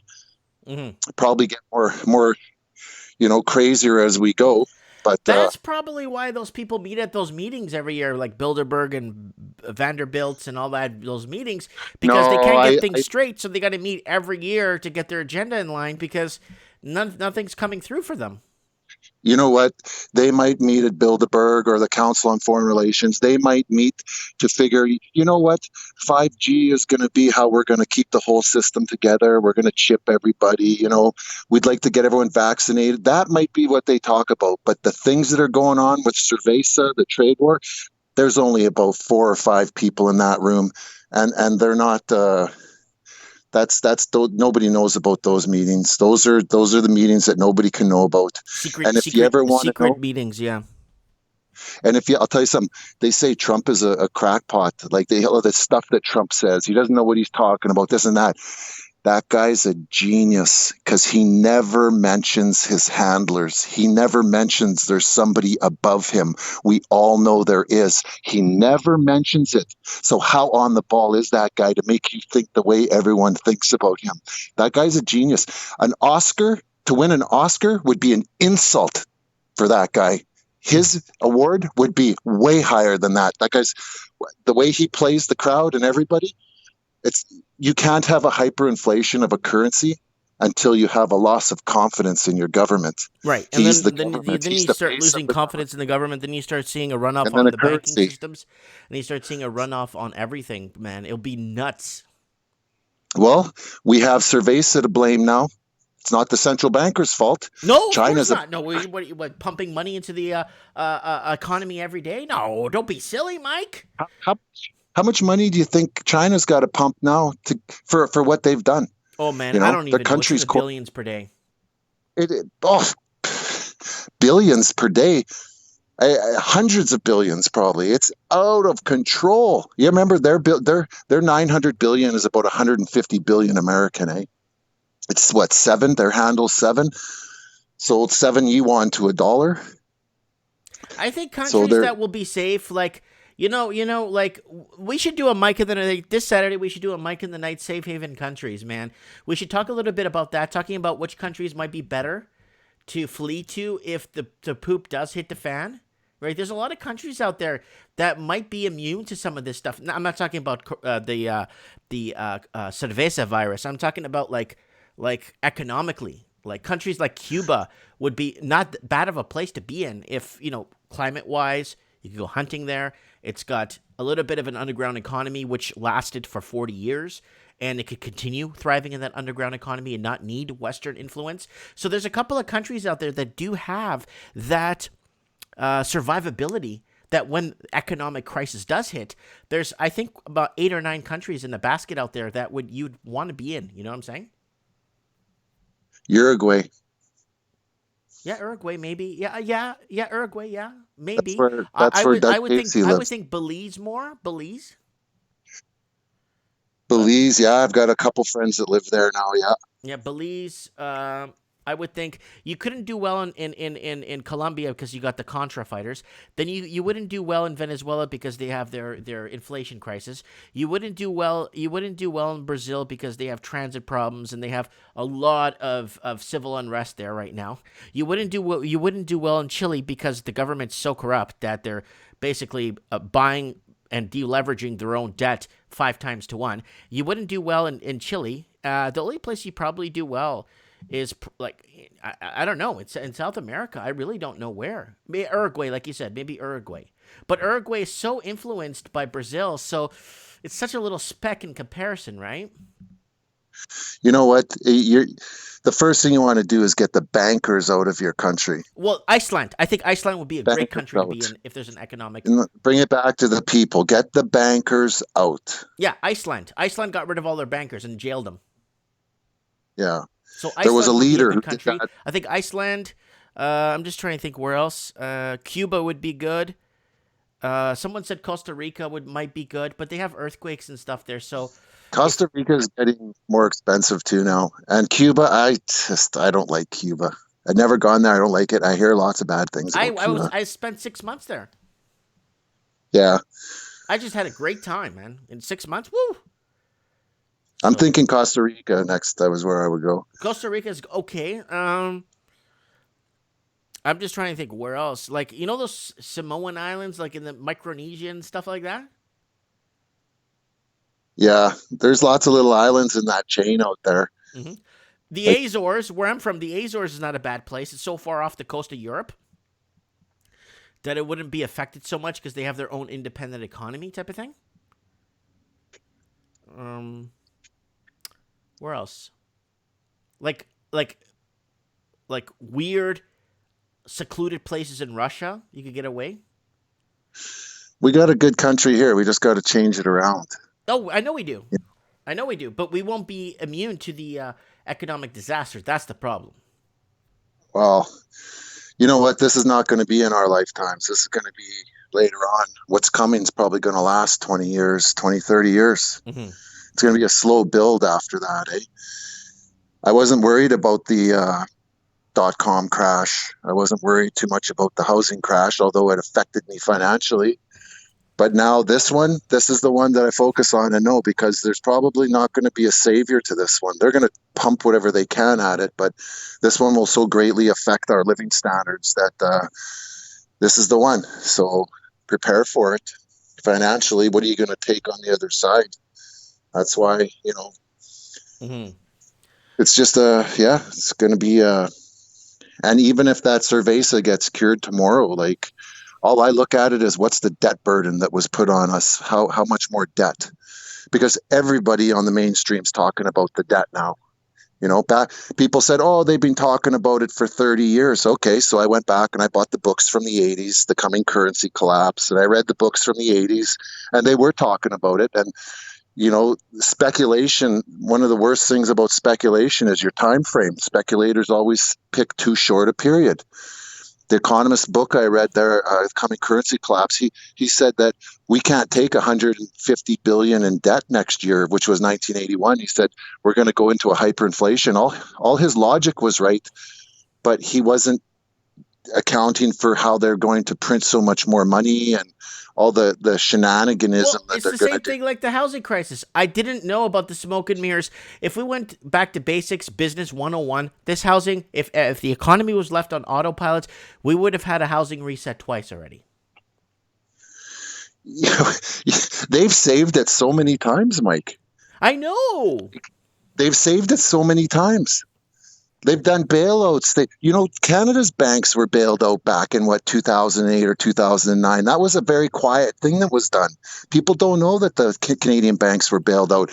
And Janet Yellen, she said in, I don't know what the year, I don't quote the year, 2015 or 16, 17.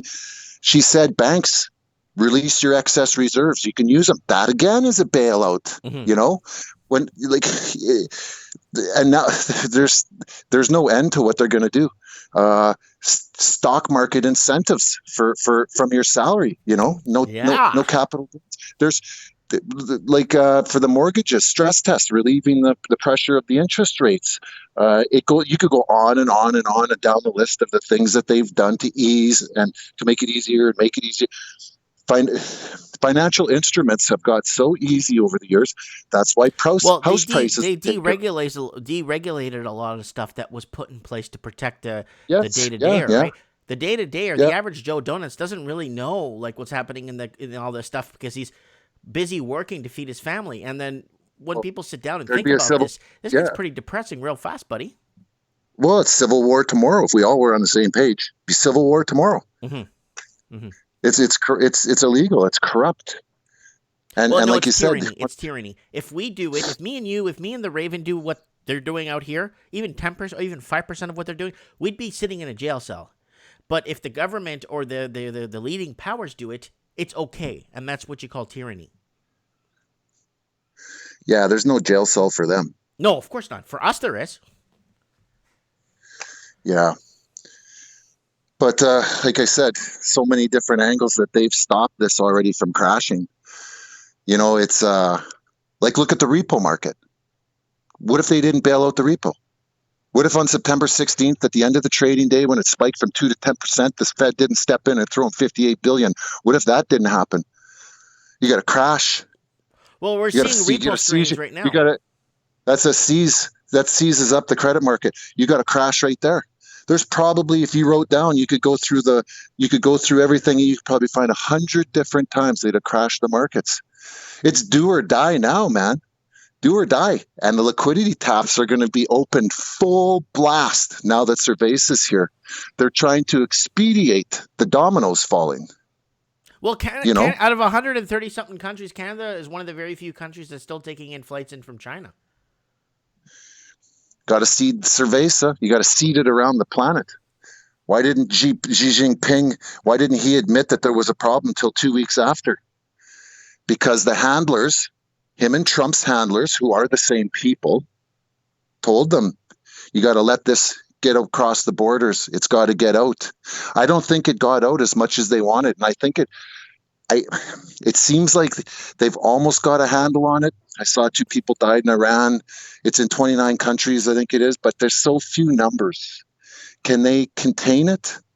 If they can you have a contain better it, chance still dying in the shower slipping on soap. yeah, it's not about dying, Mike. Mhm. It's not about getting that. It's about the economic output, the Right. economic I understand. downturn. I understand. That's right. It's I don't even look at the surveys. I don't look at I don't care about that. It's looking at how many factories are shutting, what's happening to Puma, what's happening to Apple, what's happening to airlines, the travel industry, what's happening to all that. Can we take that? Is it going to start a chain reaction? Did we get enough of the Cerveza into the other countries? Can we start their manufacturing to shut down? Somebody's got to take the blame for 30 years of printing money and being criminals. We got to blame it on Cerveza. Is it going to get out there? They're starting to get a handle on it. Gold and silver are going to pull back. Gold and silver are going to pull back. They're going to run back to the equity markets. Then they're going to keep the thing going. Well, you know what? At this point, if it goes back to no, it's not win-win for the Fed. These people have a plan to bring it down, and Cerveza takes the blame. If Cerveza can't do the job, then we bring in Plan C. Trade wars was Plan A. Cerveza's Plan B. What's Plan C? Keep your ears open. Watch what they're doing. I think by call Mike them on it when it happens. Something's going to happen, and you know what? I'm going to think. There's something happening. You know what? How about predictions of Plan C? What's Plan C? We're on their game. Let's just let's call it for what it is. We know what they're doing. What's their Plan C? We'll take predictions on Saturday. I'll have at least 5 predictions, whether it's a small scale war, something in the Middle East. Only if Mike Banks calls in and Lord Humongous, and we need Pseudo Scientists to call in. We need a couple of new callers to call in and give us what they think Plan C might be. But it's got to be PG, guys, because I don't want to get shut down. Yeah. There's a lot of people on the same wavelength there. That pseudoscientist Elizabeth. There's people. It's just a little too suspect, the timing, of all this stuff and what they're trying. They have such a reason to do it. They take the blame. they're accountable. Somebody's going to be accountable for this. Yeah. And people are going to have pitchforks. Look at the populism around the world. And torches. You know, you raise a bus fare 4 cents. You let the genie out of the bottle. In Lebanon, you can't put the genie back in the bottle. You know, the protests start. Look at France. You can't stop it. Oh, France has been going on for like 60 weeks now. Yeah, who's going to pay the price for all this when this stuff comes down? Well, it'll be pitchforks and torches coming for the castle. You know, unless we can shift the blame to someone else, we got to shift the blame. Cerveza, hello. But if it doesn't get the outcome that they want, we're going to go to plan C. What's plan C? Let's start thinking ahead of the game here. Start calling them before it even happens. What's plan C? I think Sad Belly said Frexit might happen, so France might leave. So it's going to be quicker than that, Mike, with that virus out.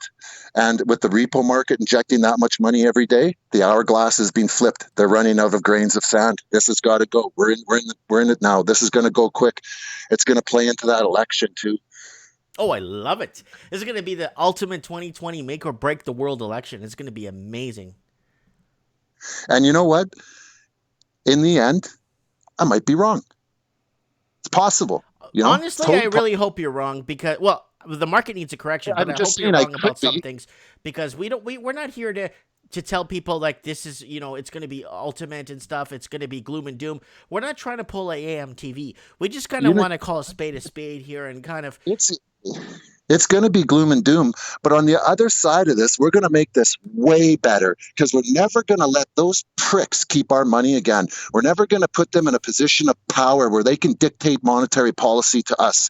That's not going to fly. We are going to dictate our own monetary policy. We're going to distribute our own currency. We're going to work for ourselves. And that's going to be a prosperous time for our families and our kids and our grandkids. This was an experiment gone wrong, and we're not doing that again. And look, the outcome is going to be the proof of why we're not going to do it again. But I could be wrong, right? Kyle Kramer, thanks for joining the family. Welcome to the family. Another sponsor on the channel that's helping pay my $440 electricity bill. So, all right, Raven, I'm going to let you go. Who are you calling for in the thing? Winnie the Pooh? What are you talking about? In the comments, you were trying to call someone's attention. Linnie Pooh. Oh, sorry. Linnie. It's my girlfriend. She's in the comments. Okay, I wasn't sure. I kind of glanced over a couple of times, and you were mentioning that. I thought that was code for something in the chat that I didn't know about. Linnie Pooh. No, I wasn't talking in the room. I was just listening. I was listening for the first half hour, 45 minutes there, and I saw her comment. I didn't even know she was going to be sneaking around stalking me in there, but I saw her in there. Yeah, so I was calling her Linnie Pooh. Yeah. All right, Raven, I'm going to let you go. We'll have you on Saturday for Mike in the Night. I know you're off, so we could discuss predictions, and we'll let you kick off the show, and then we'll get other people to call in and follow and agree to disagree and go from there and see what Plan C might be. What's Plan C? You know what? I'm going to think real hard on Plan C. There's a lot of little things, too, that indicators that you can see what they're doing, like burning that cash, you know, things like that. They're reprinting cash. So you can't really say they're burning it to get rid of it. They're reprinting cash. But you can see how they're going to use that as under the guise of, it's a transmittable service vehicle for the Cerveza, right, as currency. So you can see how they're going to slowly get rid of cash and say, yeah, we can't have it. And you can get everyone's got to get a vaccine. Everyone has to get the vaccine. Look, because the whole world got sick. We have to do. You can see what they're going to do. That's the stuff they talk about at the Bilderberg. They don't talk about that stuff, you know. We should send you in as a waiter. You know what? On Saturday, I'm going to go down to the level 4 disease lab in Winnipeg, and I'll talk to you from the parking lot down there. Oh, thank God. Thank you, God. Alive. Yeah, we'll do that. Let me know what time you're going to be there so we could discuss. I'm going to be wearing a wig and sunglasses because there's at least 30 cameras there. Yes! A bird's eye view. Yeah, and Lord Humunga said he's going to go to JP Morgan to pick up a kilo. Yeah, he's been promising that for a year. Empty promises. All right, Raven, I'm gonna let you go. I gotta put my Okay. kids to bed. I hear them screaming. All right. Okay. Have a God good one, bless you, Mike. man. Bye. Bye. So I want to thank our newest member for joining, Kyle K. Kyle Kramer. Thank you for joining the family. And all right, hold on a second, guys. McChronicle's in the chat too. Thank you, McChronicle, for coming on. Let me know if you want to come on. I know it's late for Mike in the Night for people out east and people in the UK. It's like 3 in the morning, 4 in the morning. So if you guys want to come on, you're welcome. If McChronicle wants to come on and give us Plan C predictions on what's gonna happen, who they're gonna flip the blame on, what's realistically going on, is it just a cover up, or is there something bigger going on? You know what I'm saying? I try to get off the CV during trends in the housing market so the video doesn't get flagged for being dangerous, bullied material. And guys, one last plug, guys. Remember, guys, join the... There it is, right here. Here we go. Join the channel. Click the join button right here. Join the channel. And when I get enough people on the joined channel thingy, we already got Supreme on there. What I'll start doing is, it's only like $2 a month. I think it's 12, something like, was it $17 US a year? And then what happens is, if I get enough people on there, I'll start doing like little private shows where we could actually go off the rails, and it's just only seen by some specific people, so it doesn't get out and it won't be shared. So we could get into like very specific discussions and in depth and using people's names if we have to. Not you guys. I'm saying just like. And guys, I haven't sold anything in the store this month. I haven't made a single sale with the Mike Martin's product for this month. So guys, get in there on Teespring, buy a mug or a t-shirt or a sticker. Die-cast stickers are pretty cool. Look at that. That's awesome, man. Towels, t-shirts, mugs, tights, pillows, hoodie. I'm going to get this hoodie for myself. I'm going to get some stuff in. I'm going to get some stuff in for Lord Humongous, too. I'm actually going to design a few more things this week when I get some time. And then I'll do an order with some of the new stuff I want to get in. And see if we can make a Supreme Cannon mug, which we have a really tough time doing. I'm also on Instagram. If you want to follow me, here you go. Here's my Instagram. I'm gonna put that in the chat. If you guys want to follow me on Instagram, you're more than welcome. So you can see my ugly mug. And if you want to, go ahead and shoot me a tip on PayPal. And if you guys also want to, you could also follow me on Facebook. Here's my Facebook here. If you guys want to follow me, and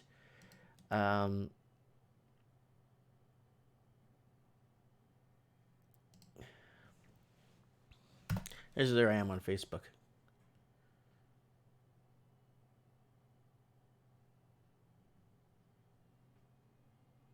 Coffee, Mike in the Night Tuesday special. Guys, it takes a lot of energy, man. You guys have no idea how much energy this takes to do. Like, I do it because I love you guys, and you know, and my wife is very understanding. You know, I think I got into an argument with, the last time someone asked me, when did you argue with your wife last? I said, you know what, like 4 years ago, I got into an argument with her over something dumb. I've never, so my wife, I'm very, very lucky. She's very understandable. You know, if it wasn't for her, man. Oof. So we got Tig Nim. I'm gonna get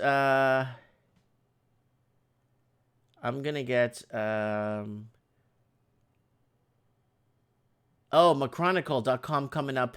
Yeah, guys, McChronicle, when he launches that, McChronicle.com, I'll have him on the show on the launch week so we could discuss his new website that you guys could bookmark.